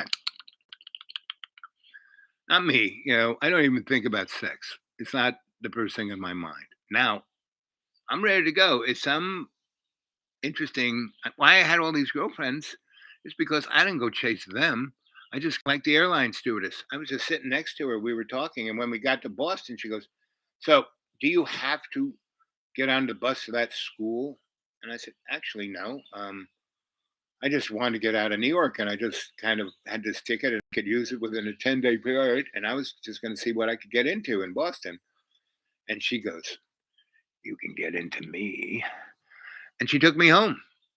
And she basically did the same thing that that nice Irish Cubano girl did when I went to summer school earlier that summer, right? Yeah. And so the airline stewardess stayed my good buddy for a good 15 years, right? And she just loved life. And why she wanted to be an airline steward, even though she was like Eastern Airlines and all she did was the shuttle back and forth, they had this thing where she could go anywhere in the world for free. At Logan, and Logan was her Logan and LaGuardia were her two airlines. I mean, her two airports, and she could get on. She could go to any desk, show her little card, and say, "So, what flights do you have that I can walk onto?" And it was called deadheading. And they said, "Well, you can go to Rome, or you can go to Tokyo," and that's what she did for 20 years until. And she went to school. She had the airline kept sending her to school for all kinds of things, and so by the time she was in her 30s and she had traveled the friggin' world everywhere, she went and became a college professor, and then wrote some books, and then toured with the books, and then started consulting business, and basically kind of disappeared. The last time I saw her, she goes, I've squirreled away a lot of cash. I've traveled the world, and I'm going to go to one place that you can live on nothing. With the money that I have squirreled away, um, I live like a queen, and I can. And I've been to. I've knocked it down to 5 places. So do you want to go with me? And there's one that I should have said, "Yep, let's go." Now my life would be totally different. I wouldn't be talking to you right now, but God knows what So there have been about 15 women in my life where they said, I've done all this. I'm going to do this. I'd like it if you come with me. You want to go? And I should have, like who's another one? Like Stephanie Shub, right? Here's a girl. Her father was a multi-zillionaire in um, Switzerland. Oh, here's Mo. Mo is one of the guardian angels of the housing movement. She was our gardening girl. I mean, she and Christine and a few others started the city gardening, like where they go to an empty lot, clear it out, and grow food because there was no food to be had. And they do a lot of that in New York because of her. Right? So where is Stephanie? Oh, here's Stephanie. Here's Stephanie Show. Her father was a Swiss banker, right? And this was our loft. I got a loft for being one of the art organizers of New York City. It was called Westbeth. It had been an old phone building. And all of us old time Soho guys, we kind of got kicked out. And, we, a handful of us were rewarded for what we did, right? And so here's my good buddy, John Kale. Here's John. And this is John. And this guy here is Mose, who was a Mossad assassin who came to assassinate me. And John Kale and I were having lunch in a diner. And John said, "Don't turn around." But there's a guy. He looks like he wants to kill you. He's just staring right in you. He's wearing brown leather and he was fit like you couldn't believe. And said, "No, don't turn around." I got up, turned around, walked over to go and said, "Hey, are you from Mossad? Are you here to assassinate me? My name is Al." And he was like, I said, and it's shaking my head, goes, is that John Kale? I said, "Of course, come on." He goes, "I love John." I said, "Come on." "Oh, I can't intervene." "Come on." Now, John loved everything military. And so, you know, they became fast buddies. And so who's this? Who's this girl here? Right? That's Judy Collins. Right? I knew her, So I worked in all these clubs, all these houses, Fillmore East, you name it. And that's how I got to know these people. And I would take them out. I said, "You hungry? Let's go have, let's go." Instead of going to a big fancy party or doing this or doing that. So Stephanie, oh, here's another sweetie who I should have married. And she said, "Come on, let's get out of here. Let's just go, find some place and be happy." And that's Beth. And she was unbelievable choreographer, just Broadway choreographer. And we had this great, we met each other at theater school, Juilliard. And we had this amazing synchronicity because we were always having relationships or traveling or doing something. But every so often, when we were in the same place, same time, the Venn diagram came around and we would come and we always, like, at least 10 times over a 12-year period, we would, bump into each other and we would say, "So you going out with anyone?" "No." "You?" "No." "You live in any place?" I would usually say no. And she always had a place. And because I was doing a zillion things, always all over the place, and she traveled a lot, but as a choreographer, getting paid. Me, I was just, an itinerant scholar. So she said, "Well, come and stay with me." And so we would, and we get into the homestead and see all of the women that I ever was with. I never cheated on them. I never looked at another. I mean, you look at these women. Why would I want to look at anybody else? They were like, and we had a connection that was beyond just sex. Most people just kind of spark and have sex, and that's all they have, and then sex gets boring. And my first wife, that kind of happened. I met on the subway. We got up the thing. I thought I'd never see her. She got off on my stop. I mean, her stop was the next stop, but she got off at my stop, and I just was standing there looking around, and the crowd who had to rush off to work rushed past me, and when I turned around, there she was. I said, "Oh, there you are." She goes, "Yes, I live in your neighborhood." And I said, "Oh, okay, that's cool. So let me show you where I live." So we walked downstairs, we walked down Broadway, hang a left on Roebling's. I take her to Mrs. Gottlieb's bakery. That lady loved me. She wanted me to marry her daughter. She had like 18 daughters. She was getting sick of having pasty little Hasidic grandson. She said, "I need some better, you know, energy, genetic energy in our family line." I said, "What? Yeah, just stoop all of them." What? Yeah, yeah, yeah. Get them all pregnant, so at least they'll be healthy. I mean, Hasidim used to do that with the Hasidic guys who worked in their factories. They'd have little parties. They bring over the women who were the best, candidates for this. Get everybody a little drunk, and they'd have beds right there. And it was like, wee. My rabbi once had me take. He had all these factories, and he said, "I want you to turn this kind of into a party room." It was like 2,000 square foot storage space with nice windows. And in New York, you could see New York City, right? And I said, okay. So I put a couple mirrored balls in, some pin spots, and a couple of pin spots on a table so they could put food or whatever, and that was it, right? And a few months later, the ladies with the perambulators had, they had these perambulators, baby carriages that had like, you know, 12 kids in it, eight amazingly like Zima, um, the warrior princess girls with red hair and right, and then these kind of they look like worms, right? And then there'd be two or three guys who had dark skin wearing yarmulkes. They look like um, kid from Roberto Clemente, right? So anyway, um, that has been my love life. I've had these women in my life, and I'm always, once they're in my life, they're in my life until the ship splits. So my first wife, I met on the subway, right? I showed her where I lived.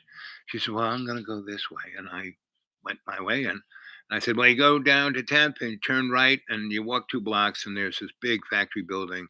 You go in the middle of the street. There's a big loading platform. Go up the steps. There's a big hole in the wall. That's the elevator. There is no elevator door.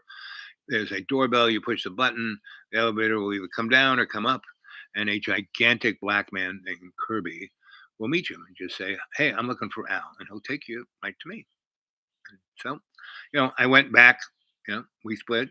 I went. I bought some pizza, and I went to. There was a really good pizza place in my neighborhood, Italian place on right on Broadway before you hit Roebling. So anyway, I went across the street, got a pizza, went down Roebling's, turned on 10th, went 2 blocks, went there, hit the thing, gave a slice to Kirby, and then I went up to my space.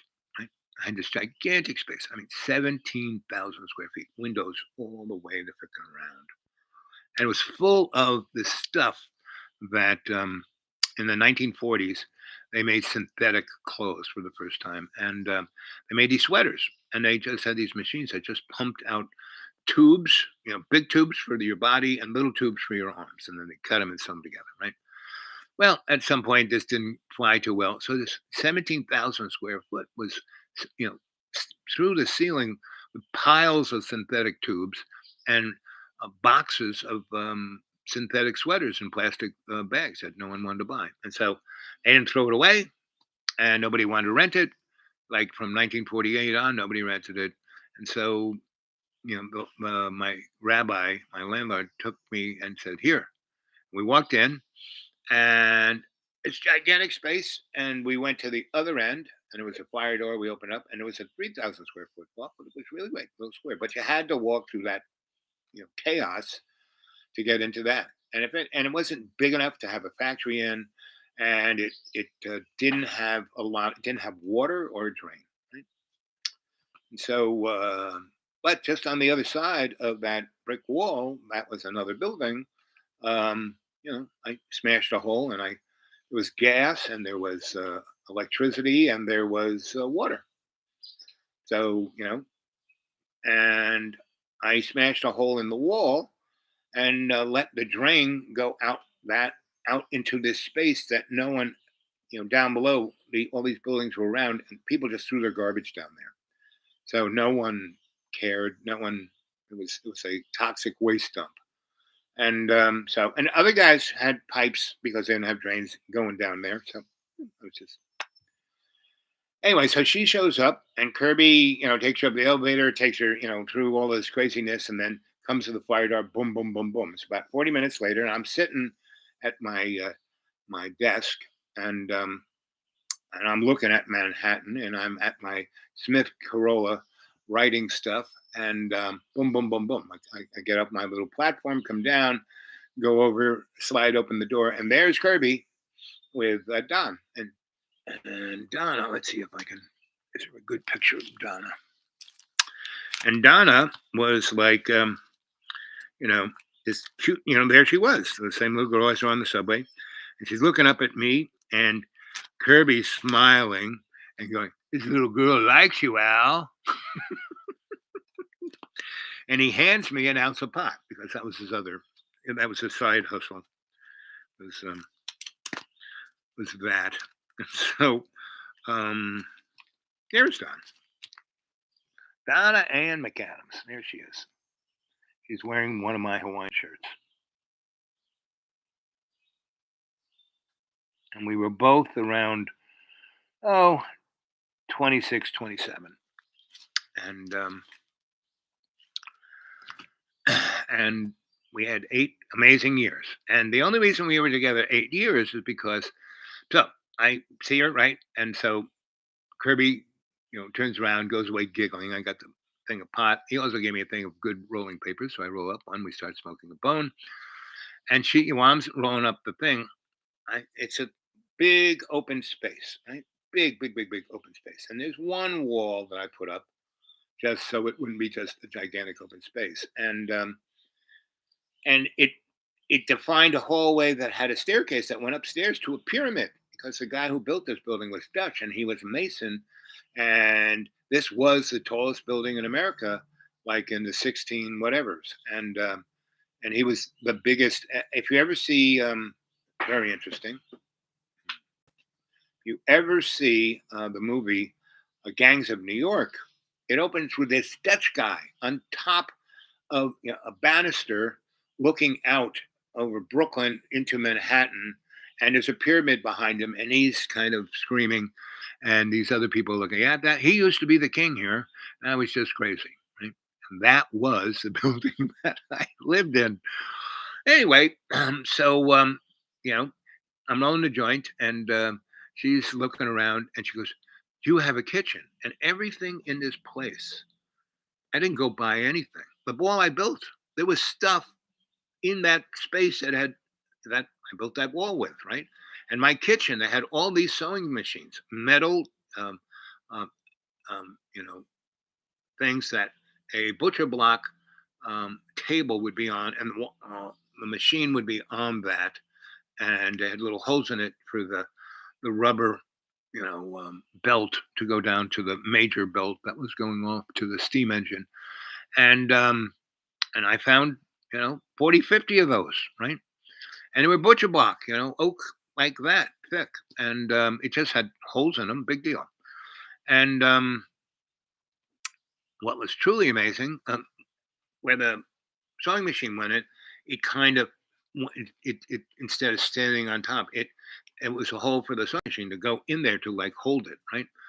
And so there was this big wooden box, like 12 feet this way, 8 feet this way, and the whole top was open, right? And it had all these holes. And what it was it had all these spindles that they put thread on that would go over to these machines that would, make cloth, right? And so and it just, I tipped it up this way and pushed it through the fire door, and it just fit like with 3 inches on every side. And I pushed it over where I wanted my kitchen, put it on the floor, got those butcher block things, and they fit perfectly into that space that was open at the top, right? So really beautiful oak that had been painted gray a zillion years ago, and it would look beautiful, right? And had these sewing machine tops, right? And in there were these metal, galvanized kind of metal boxes that they would put the sewing machines in if they weren't in the the the tables that the people were working on because they had different machines that did different kinds of sewing. So they would kind of pull it out, put another one in. Right. So these suckers fit right into the space that the sewing machines were in, right in the tabletop thing. So I had about 10 things that I put my silverware and the dishes and the cups and it was so everything I built in that loft. And I had this deck. The windows were a little high. So there was this again, this I have no idea what it was, but half moon deck. I kind of again pushed it into my space. It just fit. I put it over in a corner, and the windows came together like this, and the sucker went right perfect to it. And I had I don't know why someone had a table tennis um, table there, and they had cut a half moon out. So I had no idea what this shit, but it fit perfectly right in that corner. So I had this amazing desk and this platform that went up and this thing that I put the table to that all of the little bobbins and sewing machine stuff. It was a kind of thing that was about 4 foot high, about 10 foot wide, and just had like 100 boxes that were really deep and about this, but right, you could just put anything you want. So that was my writing desk. And anyway, so I'm rolling the joint, and she's standing there just looking around, and she goes, you've got a kitchen. Yeah.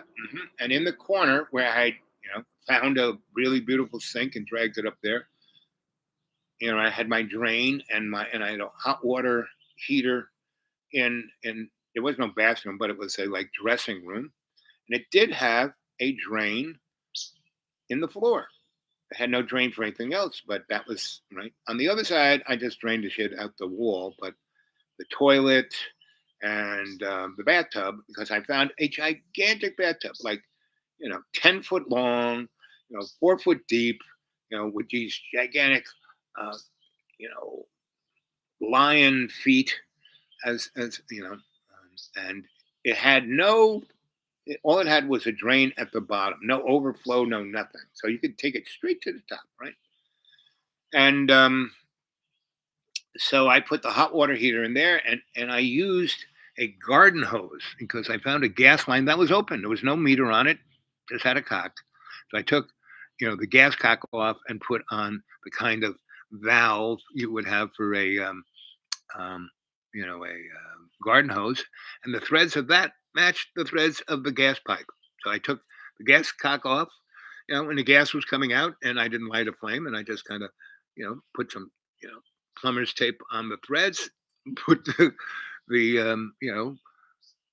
garden hose valve on there, put it on there, and put um, plumber's tape on the threads of the garden hose valve, and then tighten it all up and no leaks.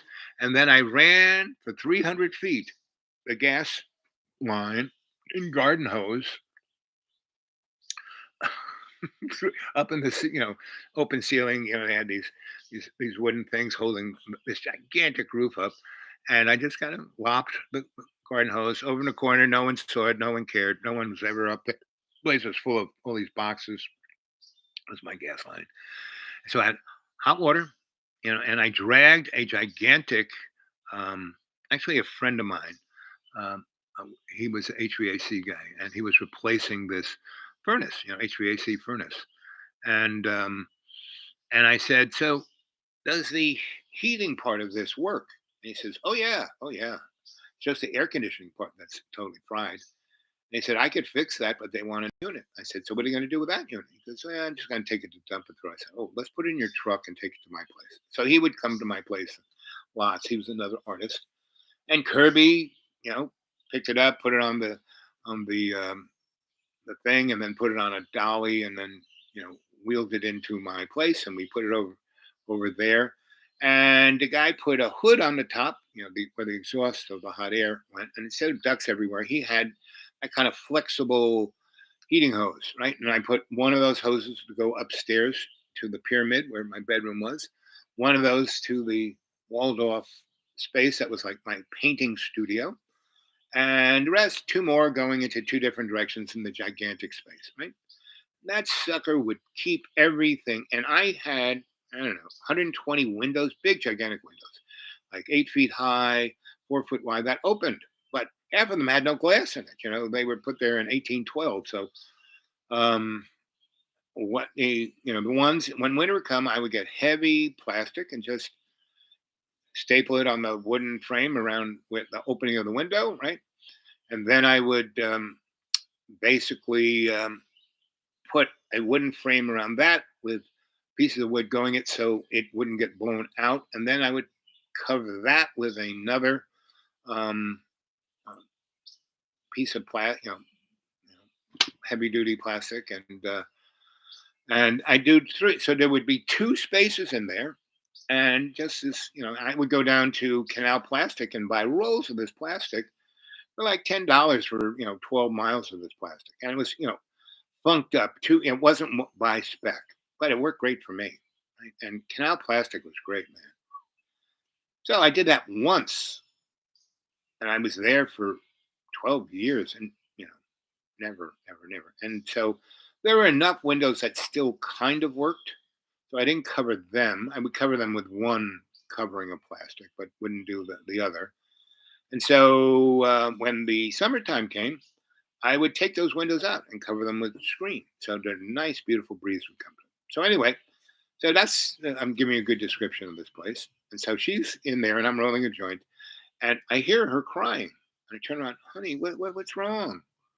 And she said, uh, "You have a kitchen." I said, "Yep, I got a kitchen. There it is. Really kind of nice one. Nice big refrigerator, which I got off somebody threw it away because it didn't match their new kitchen, but it was a real rich person's stove. Had an ice maker in it, and you have a washer and a dryer. Again, two things that I got off, really nice units, that I got off the street. New York City people would throw the most amazing stuff away, and then I she goes and she looks and you have a bathtub and a shower and a toilet. And she's now weeping, right? And then she comes to this little box of a room, and it's my dark room. And she kind of looks in and she goes, "And you have a dark room?" Ah! And I go, "Oh, honey, what?" And I'm like, "It's okay, it's okay." And I go, "What's wrong?" And she goes, "I live in a storage bin that's 6 feet by 2 feet, and I have to shit in a bucket. Ah! I have no money. I can't get a job." I said, "Well, you can stay here with me." And she like that went from like to I can, right? And we smoke a joint, and she kind of tells me her story. And after we start smoking on the second joint, and I show her upstairs where my bedroom is, and I have built a loft bed right at the top of the pyramid where there are four big windows that are like made from stained glass, so like Masonic imagery. And to get up there, it's like it's right above where the staircase is, right? So from the floor of this pyramid, the staircase goes down 15 feet, right? And the pyramid goes about 30 feet, right? So I built a platform with steel studs, which I just kind of zip into the wall. And then, I'm Mr. Geometry, put other steel studs and then use Pee-wee screws to screw them together. And I put, before I do that, I put like, liquid nails, panel cement on it so it'll stick to itself. And then I screw it up. And then I put, quarter-inch um, OSB on top of it and screw it down, a little panel cement. So this, geometrically this thing is indestructible. But you turn it certain ways, um, you could have what is known as a fatigue failure. So if that thing were to go, first it would fall down 15 feet from the top of the pyramid to where the staircase is. And it's right over the staircase. And then it would just keep going another 15 feet. So it would fall down 30 feet. Well, when it was just me sleeping up there, no big deal. I weighed, at that time, I weighed, like 175. I mean, this thing could structurally, I worked it out, and structurally it could support a ton.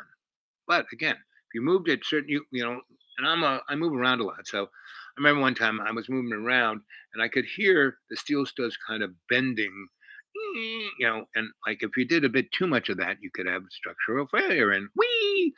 Anyway, so the first day, so I, giving her the tour, and basically we come up the stairs. It's a pyramid, and unbelievable light, and the roof of that 17,000 square foot is right out the doorway. And I go out there, and I have a garden on the whole frigging roof, and I have my dog, right, Duke of Delight. And Duke is amazing. She does exactly what I said, but when other people are involved, she kind of goes a little schizoid. And so, you know, she sees, she doesn't like me having other girls, right? She's my girl. That's it. There shouldn't be another woman in my life, right? Anyway, um, so I open that door and we go out there, and she's waiting like for me to show. She knows I'm down there, and she's like so happy to see me. And then she looks at Don, and instead of like or being like, you got a girl here, she goes, oh, she's kind of cool, and goes over there and like starts licking her. And Donna goes, I've never been I never, and dogs don't like me, but this dog seems to really seems to like me. This dog is like my cat Burke. And I said, where's your cat? Oh, it's at my mom's house. I said, okay.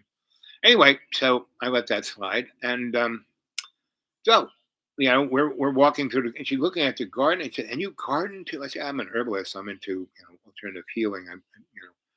I teach at the Swedish Institute on 10th Street." And she's just the more and more I tell her about me, that she's like, because I am the dude. This is when I am really getting into my dudeness. I'm 26 or 7 years old. You know, I belong to every esoteric and occult entity in New York City. I had an NGO in the United Nations. I have six unbelievable Nobel laureate mentors in my life. Um, you know, I don't tell her all of that, but she finds out relatively soon. Anyway, so I'm showing her. We walk in, and I'm like, um, bent. Oh, I'm wearing kind of shorts, and I kind of bend over to tell Bella that you know it's great. I'll be back. I'm just going to close the door now. Just go to sleep over, because I built her a Bella. I mean, a Duca world. And so, once that door closed, it was like her world, and she was, and she would run after the rats. She was a great rat dog. And so, anyway, so I closed at that, and when I'm closing the door, I'm bending over, and I feel this hand go up my leg and grab my unit. And she goes, "Whoa, you're really hung." I just met this girl. We've only smoked two joints. I did say that you could stay here. Anyway, she goes, "How do you get up in your bed?" I said, "Well, it is, no, I'm the only one who sleeps up there." She said, "I can't sleep." I said, "Well, you can sleep up there, but I had a 12-foot ladder, and you had to go up and this was a ladder that was like, should have been thrown away 20 years ago. I mean, it was rickety. It moved in 20 different, and that's one reason why all my joints are kind of funked, because I would just go up on any ladder and just kind of jiggle around, and I kill myself. I was so good on ladders, I could walk them like stilts, right? So anyway, I go, so this is what you got to do. You got to go up this ladder, and you have to have no fear. Only because this bed can collapse itself. I mean, it can support a ton, but go in a certain direction, it can really lose its thing. And so, and then look how far you go all the way down. You're dead. So she goes, well, that's kind of exciting. I said, well, this girl's interesting. So anyway, so you know, and by this time she is like in her underpants and her brassiere, and she's got me out of my shorts, and she's investigating my unit, and she got my shirt off, and she's rubbing my chest, going, "Boy, you're really well built." I said, "Well, I walk everywhere. I carry 70 pounds of tools. I've done that for the last 12 years of my life. Yeah, I'm in pretty good shape, and I don't really eat a lot. I hadn't gotten into my eat a lot stage." Because I cook for myself. I was growing that food, and I was living a aesthetic life. I belonged to three different spiritual sects. Of guys like my sensei. Right? One was Japanese, one was Indian, and one was Native American. So I was very aesthetic. And they're all kind of the same. even my rabbi, his scene, and my cardinal, when you look at them theologically, they were kind of the same. So anyway, there I was, um, and I'm basically naked, and she's like hanging on my unit like a she's climbing a rope, and I we're I say, so now this is where it gets tricky. So it's perfect because the bed is at the perfect height where you can grab a hold of the bed, and you go up the last two steps, and that last top step of this of the ladder is perfect. Just kind of roll into the bed. It's not too high, not too low. It's just roll right in. And so she lets go, and she is not screaming. She's not, oh, I'm scared because the ladder is doing this. And I roll into the bed. I turn around, and I kind of grab her. She always had a gigantic ponytail, and so I don't grab her by her brassiere or underpants. I kind of I said, I'm just going to help guide you. And she has total faith, total confidence, doesn't scream, "Oh, don't touch me there! Don't do this! Don't!" She none of that. She just rolls right in, and she's looking at the view of this leaded colored glass into Manhattan. It's like looking into Oz. And we're both pretty stoned, and I still have two more joints and an ashtray over there, and so we're just watching. And I said, "Do you ever hear kinesiology?" Because this is another way I check people out. So I'm a kinesiologist. I went to this osteopathic college and learned how to be an osteopath. Too bad they don't still have that. That's good medicine because it takes modern medicine, old medicine, puts them together. So anyway, I so I'm going to muscle test you. So she was muscle, and that's what this is. So when you do this, and you can muscle test yourself, and you ask a question of is this food good for me? Is this vitamin good for me? And if you can open it, means it's you have a weakness there. Then if you say it's good for me, it's like yes. And if you do this, it means no. So that's muscle. But the other that's like the self muscle testing thing. But so I muscle test the heck out of her because here's this girl who's seemingly going to be, because I don't have a girlfriend, I don't have a about 6 months before that, I'm like I said, I was seriously in my dudeness, and it was at the height of me doing discos and checking them out and being in discos every night. And there were nights I had sex with 5 or 6 different girls in an evening. Some girls wanted to do it in the bathroom, some wanted to, take me home, some. And after about a month of that, I said to myself, "Nah, I'm not going to do this. I mean, this is like most morons' males' dream." Because these girls were all pretty attractive. I mean, Stephanie was one of those girls. She was a Ford model, and she, I met her at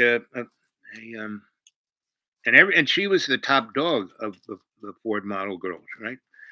Stephanie was top of it, right? And so I met her there, and we were talking. We just talk. We weren't dancing. We weren't schmoozing. We were just talking. And she was brilliant, And she had been first. No, this won't come out. She was the first in the national orchestra of Switzerland. She was the first violinist and the first oboist. There's a closer picture of Stephanie. Anyway, so we were talking and talking and talking, and all her girlfriends, oh, we gotta go do this, we're gonna go to this party, blah, blah, blah, blah, blah, blah. And she goes, no, I'm happy here. So as soon as they left, I said, are you hungry? And it was like maybe 2 in the morning, maybe a little early. Yeah, no, it was about 2 in the morning. And we were in Xenon's, which is on 50 something street in like between Broadway, right near Times Square. And I said, all you have to do is walk about 4 blocks downtown and then walk over to 8th Avenue. And I'm going to take you someplace that will knock your socks off. So I don't know if you ever seen that movie, Goodfellas, right? And the guy who played, the guy who was telling the story, um, you know, he's not Italian, right? And yet he kind of gets himself, and he sees the good fellows who can park in front of hydrants and never get their car towed.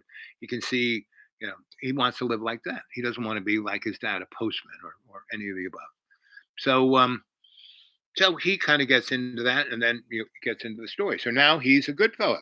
He's not a made man, but he's a good fellow.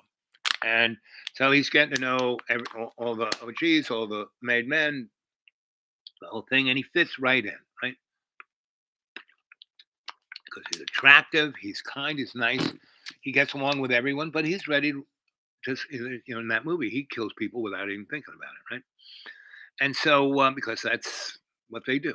And so, there's a scene. He ends up in this kind of fancy country club, and he sees this girl.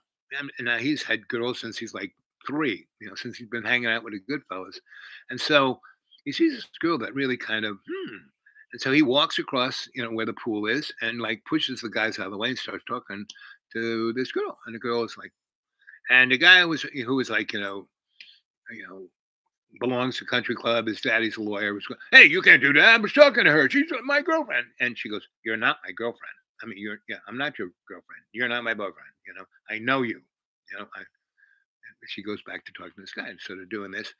Anyway, so the guy gets really upset. So he has the, security of the uh, place throw, what was that guy's name? Not Richard, not Carl, but something.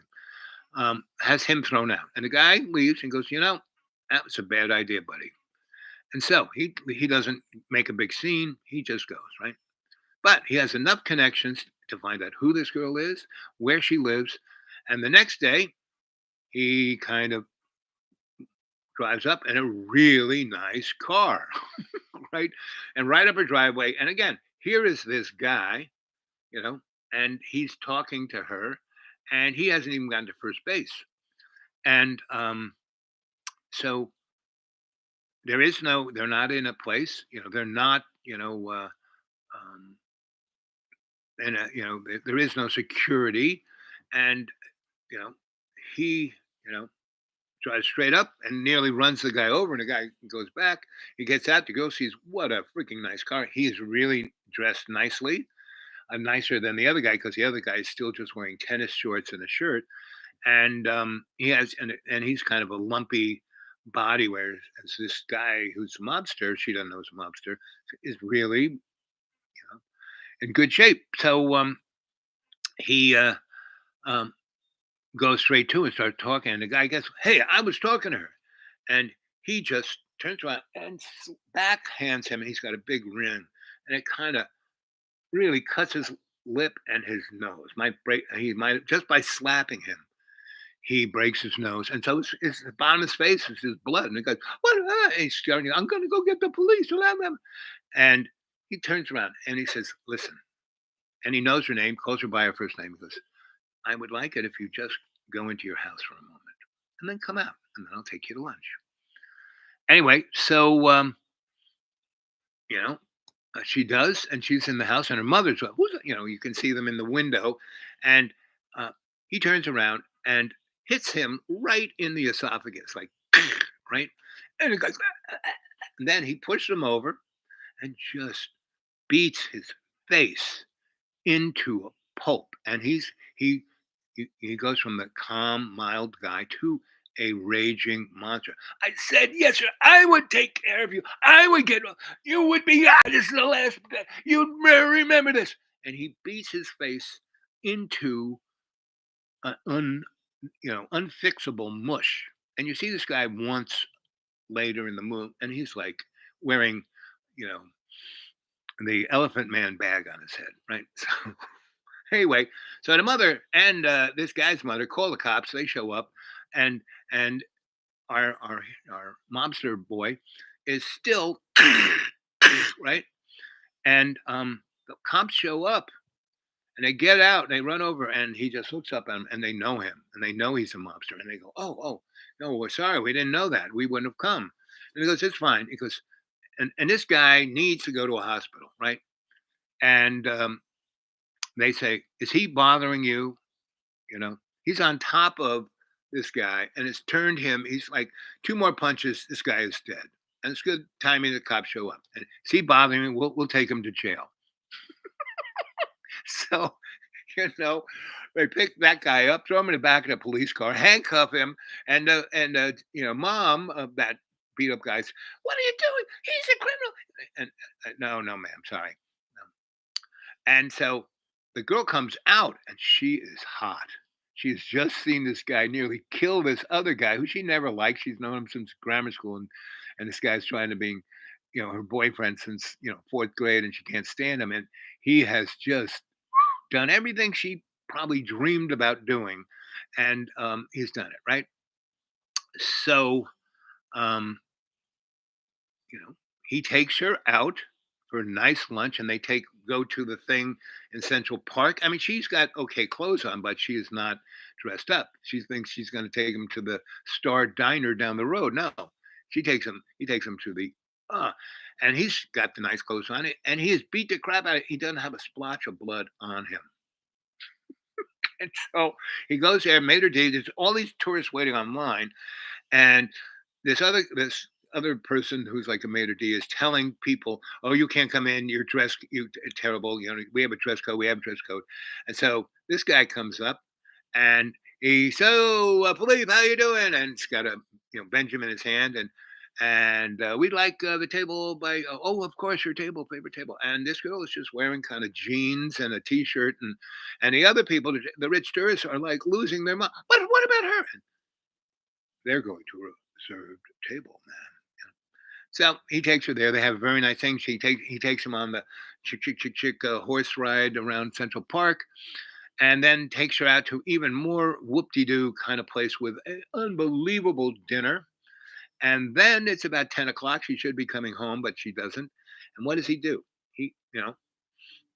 They come out from dinner, and there's a limousine waiting for them, right? I mean, there wasn't a limousine there before, but now there is, right, waiting for him. And they drive up into the South Bronx, and they go to a place where it's not a club. It's not on the roster. It's not on the five diamond choice of where to go. It's this place where only the amazing people go. So there is a place just like this, and it's just for mobsters. And it's right on 8th Avenue, right near the bus terminal on 34th Street, right?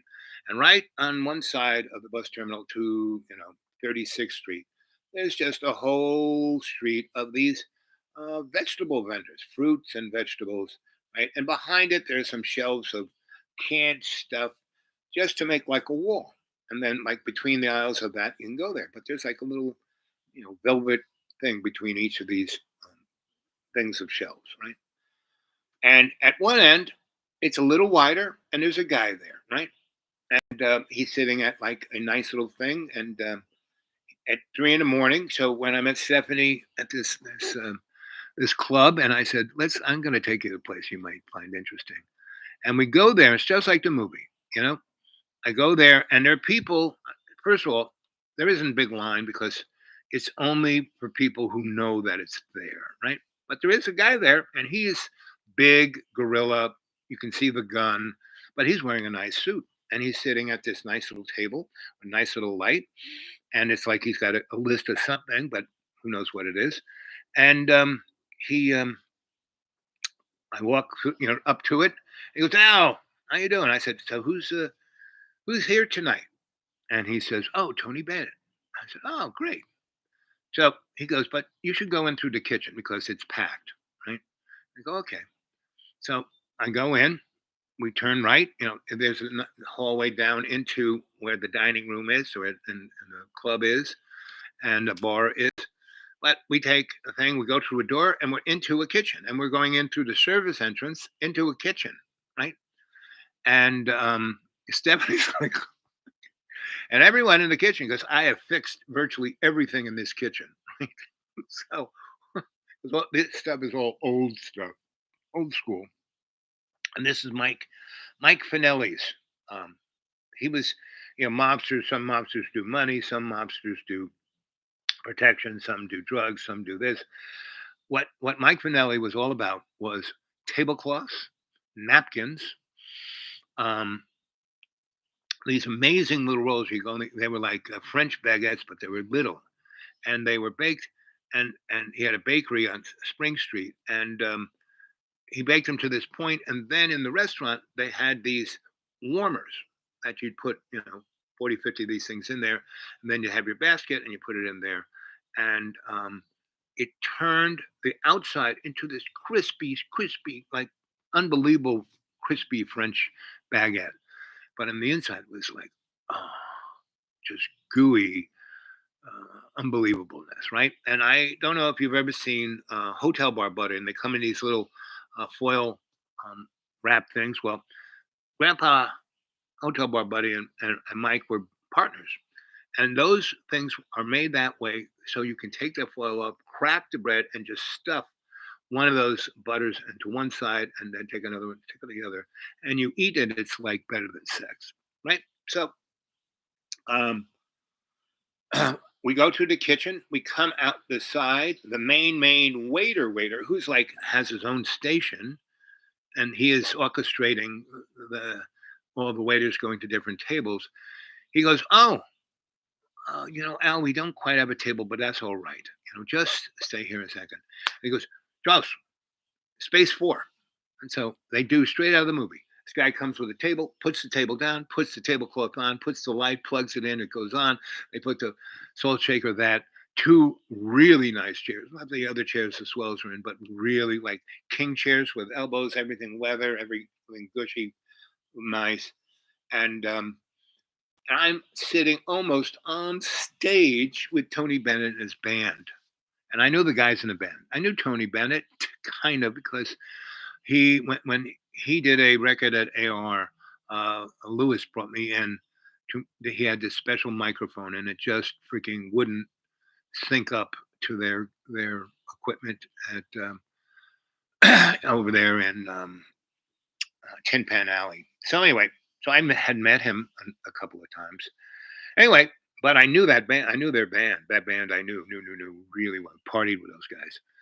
And my parting with those guys was I'd have one drink all night, smoke 2 joints, and by midnight, or not midnight, mid of their parting, they'd be too drunk. Even the chauffeur would be too drunk. So I would. So all producers and guys like that love me because I never got drunk. I always watched their back, and I always took care of them. And that's me. That's how I roll. That's why I have these amazing girlfriends in my life because um, that's what I do. And most women don't have that experience. Some guy who loves them unconditionally, who doesn't look at other women, who doesn't think about, while they're having sex with them, thinking about somebody else. No, right? I am there 100%. And so Stephanie, we get seated. They're treating us like she is normally used. Her dad was one of the richest people in Switzerland, banker. She was used to being treated like a princess, but not like this, and not like by a guy she just met at a nightclub who's basically wearing workman's clothes. I was not dressed up half as nice as she was because I was working. I was making sure nothing went wrong, and then I went on to the next. But I met her, we started talking. I liked her. We talked, and then her girlfriends left, and I said, I got a place to show you. It's only a few blocks away, and it was like another planet. And we stayed there, and we had lobster, and we had steak. We had just had lots of amazing food. And we didn't order it. They just kept bringing it. The best of the thing they had that night, they would. And that was it. And so we walked out of there, and the sun was coming up, and this one, you know, gangster guy said, "Where you going, Al?" I said, "Going down. You going down to West Beth?" I said, "Yep." I said because I did a titty bar for him, like across the street on Canal Street, right? And so he said, "Jump in." So we get in, and he starts. We are like 60 blocks, and it's they're not moving. He's not in any hurry to go anywhere. So they're just going. We stop at a light. We don't stop at a light, but we're cruising down, and he's got a nice bottle of Don. You want some champagne? And she looked at me. I said, "Sure." So we're drinking Don with this guy, the perfect coolness temperature, and anyway, and she is just, and he just goes on and on and on about me, stories about me, right? I know this kid since he was 10 years old, and he worked for Grandpa Stoll. And the first time he came into my store, his store, his place that was, the universe of debauchery, he called it his store. But and he had some serious electric issues, but he couldn't call any electrician because they would call the cops, and he owned the cops. So, but it would be, he kept trying to get Mike to get Grandpa Stoll, so Grandpa Stoll sent me, and I was 10. I'd only been hanging with Grandpa for about a year and a half, and he had taught me a lot. But he sent me off on my own. This was like my first on my own, and I'm 10. And I walk into this place with debauchery, and I just walk in. I don't even like, oh my God, I'm scared. Oh, my. And and knew Big Tony, and there was Big Tony. Hey, kid, hey, and that first 8 years of my life with Grandpa Stoll and all these people, everyone called me Kid. Kid, how you doing? Not like you're a kid. That was my name, Kid. So when I graduated from Kid to the Dude, not Dude, but the Dude, and that's why my hey, good morning, good evening, good afternoon, and welcome to Dreamy Dreamland with Sensei Al Bob, and I am Sensei Al Bob, your storyteller, and if you want to send money to my PayPal, which I would love it because I only have $37 in there for until the 3rd of July, so please send some money. What can I say?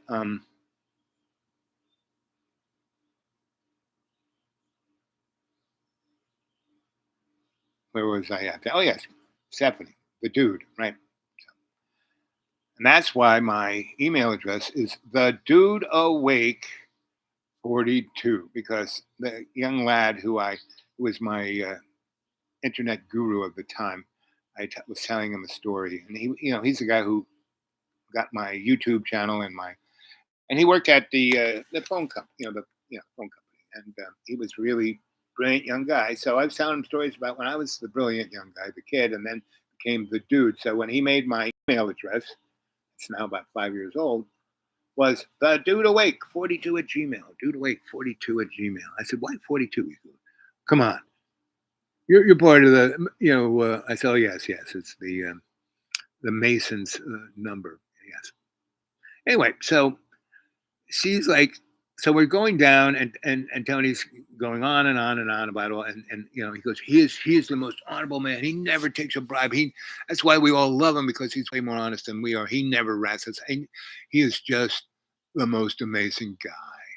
And of course we take care of him. Of course we pay him twice what he asked for, because he's always, it's worth it. If I call him up and he answers the phone, he will, if he can, drop everything and come take care of what I need. And there were about 60 people in New York City that was the case. And so that's why, I don't worry about paying my bills. Because even though I'm not in New York City and I don't have mobsters looking after me, it's still in me. Meaning, you guys are my cadre.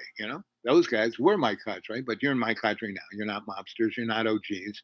Well, you might be. There are quite a few of you out there. Who knows what you are? And so,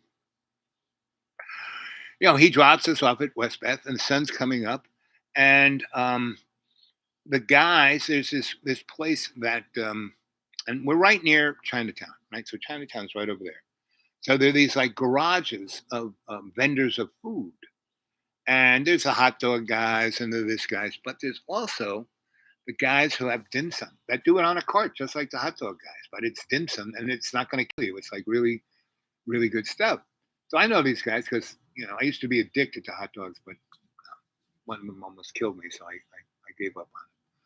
But that Dimson guy's coming out. Hey, come on over here. And so he comes over, and he knows what I like. So he just starts filling these cardboard boxes with a little metal thing, and he puts them in a nice big bag. And then he's got really good. That's why I said, "Yo, coffee." Those other guys had, canned soda. He had really good. He had coffee urn on his little wagon. So we had all of these buns, all this dim sum, and he gave, and he sold it by the thermos, right? If he knew you and you were going to give him back the thermos, so he gave us like 6 cups of coffee in this thermos, and so we go up into my place, and that is, we walk into this loft, and this loft right here, and it was a phone company building, so it had really high ceilings. And in each corner, I built these little platforms, like stages, right? Because she played the violin and she played the oboe, and people would come in and listen. She would, do performances. See, I don't know if you can see how she's looking at me. She knows I'm taking her picture. I got my Nikon, and the art all around is my paintings and other artists' stuff. And we lived there 2 years from that night of her, stepping, um, you know, into my life. Because she had a really nice apartment up on the Upper West Side. That was her daddy's crash pad when he would come to New York. It was very nice, nice, nice, condo-ish kind of place, but nothing like this loft. And I won't go on. So there's a woman who her father offered me $1 million to marry her because she was his wild child. He wanted her to settle down. He loved her the most of all his other kids because he had kids with lots of different women. And you know, and his whole life was about buying things. And so, and he got her the best education. He put her through all kinds of things, but she just off the hook, this girl. And so, after a year and a half living together, um, she couldn't keep him away. So she said, "My daddy's showing up. He wants to meet you." Okay. And so we did. We had a great time. We went out to all these fancy places. I took him to that place that I first took her, and he was like, and so you know, he stayed there a week, and we went out every night. He and the three of us, and then one night I said, "Let's have lunch, Al." And so you know, we dropped him off at his hotel, and his car brought us back to the West Bath. And she goes, "He's going to offer you something. It's going to break us up." I said, "No, nothing's going to break us up. And the only thing that's going to break us up is us, you know. And we're not breaking up. We're good, aren't we? Good. We're good, right? We're good." Anyway, so he invites me out, and we have this nice talk, and we talk about everything geopolitical, you name it.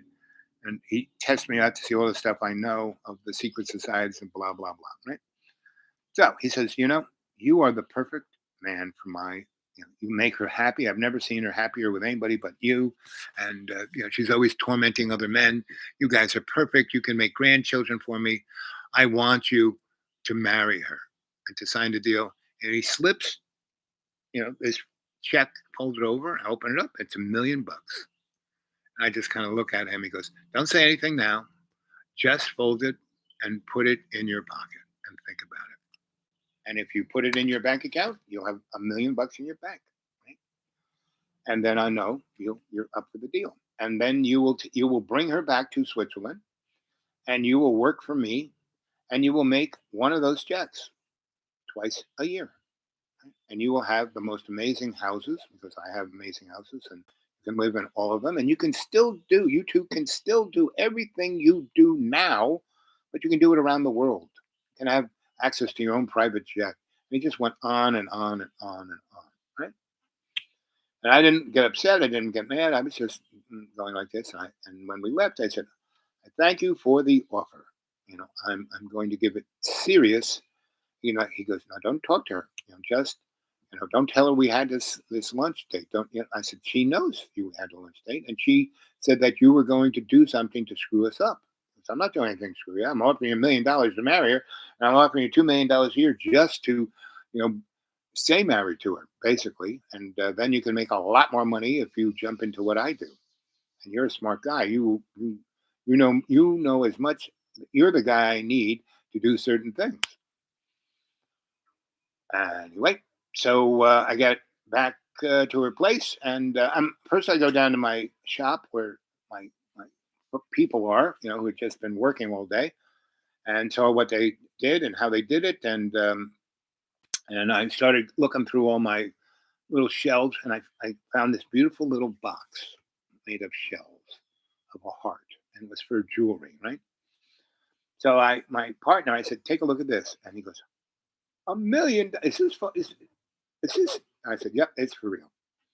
And I said, "Watch this," and I just tear it up into lots of little pieces and put it in a box and put the box in my shirt.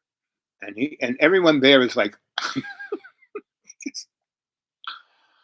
I mean, they all know Stephanie. They all know her story and everything else, and they all know about her father and the Switzerland and blah blah blah.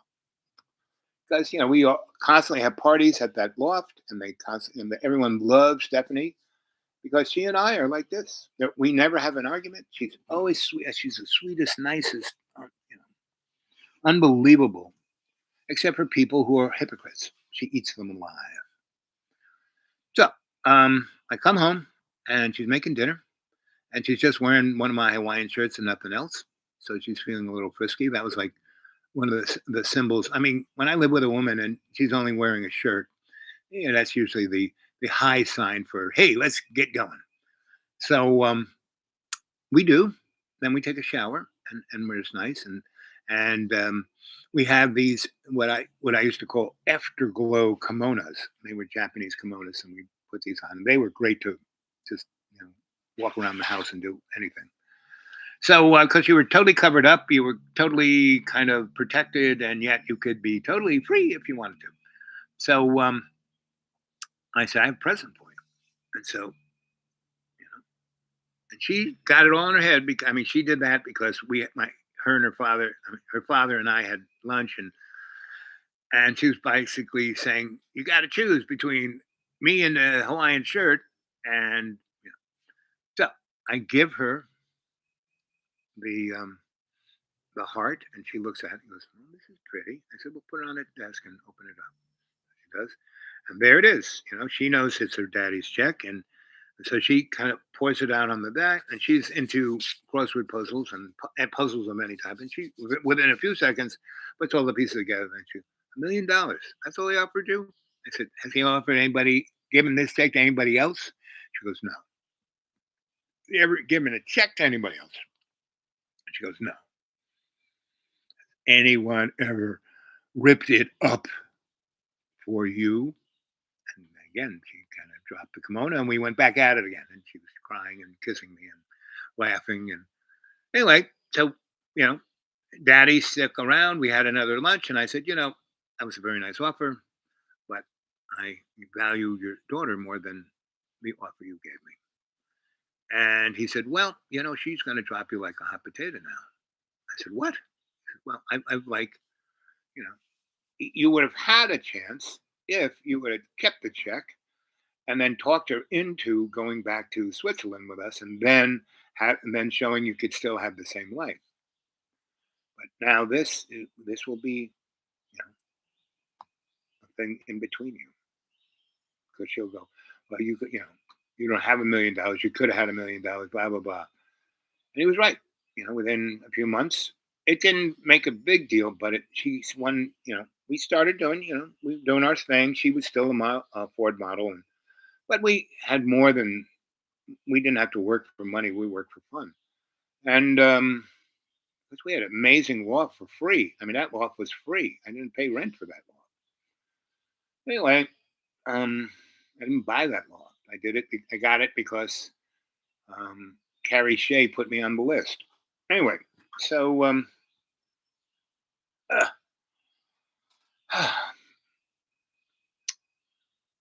oh, by the time fall rolled around, like late August, early September, she goes, "I've been booked to do some work in Europe."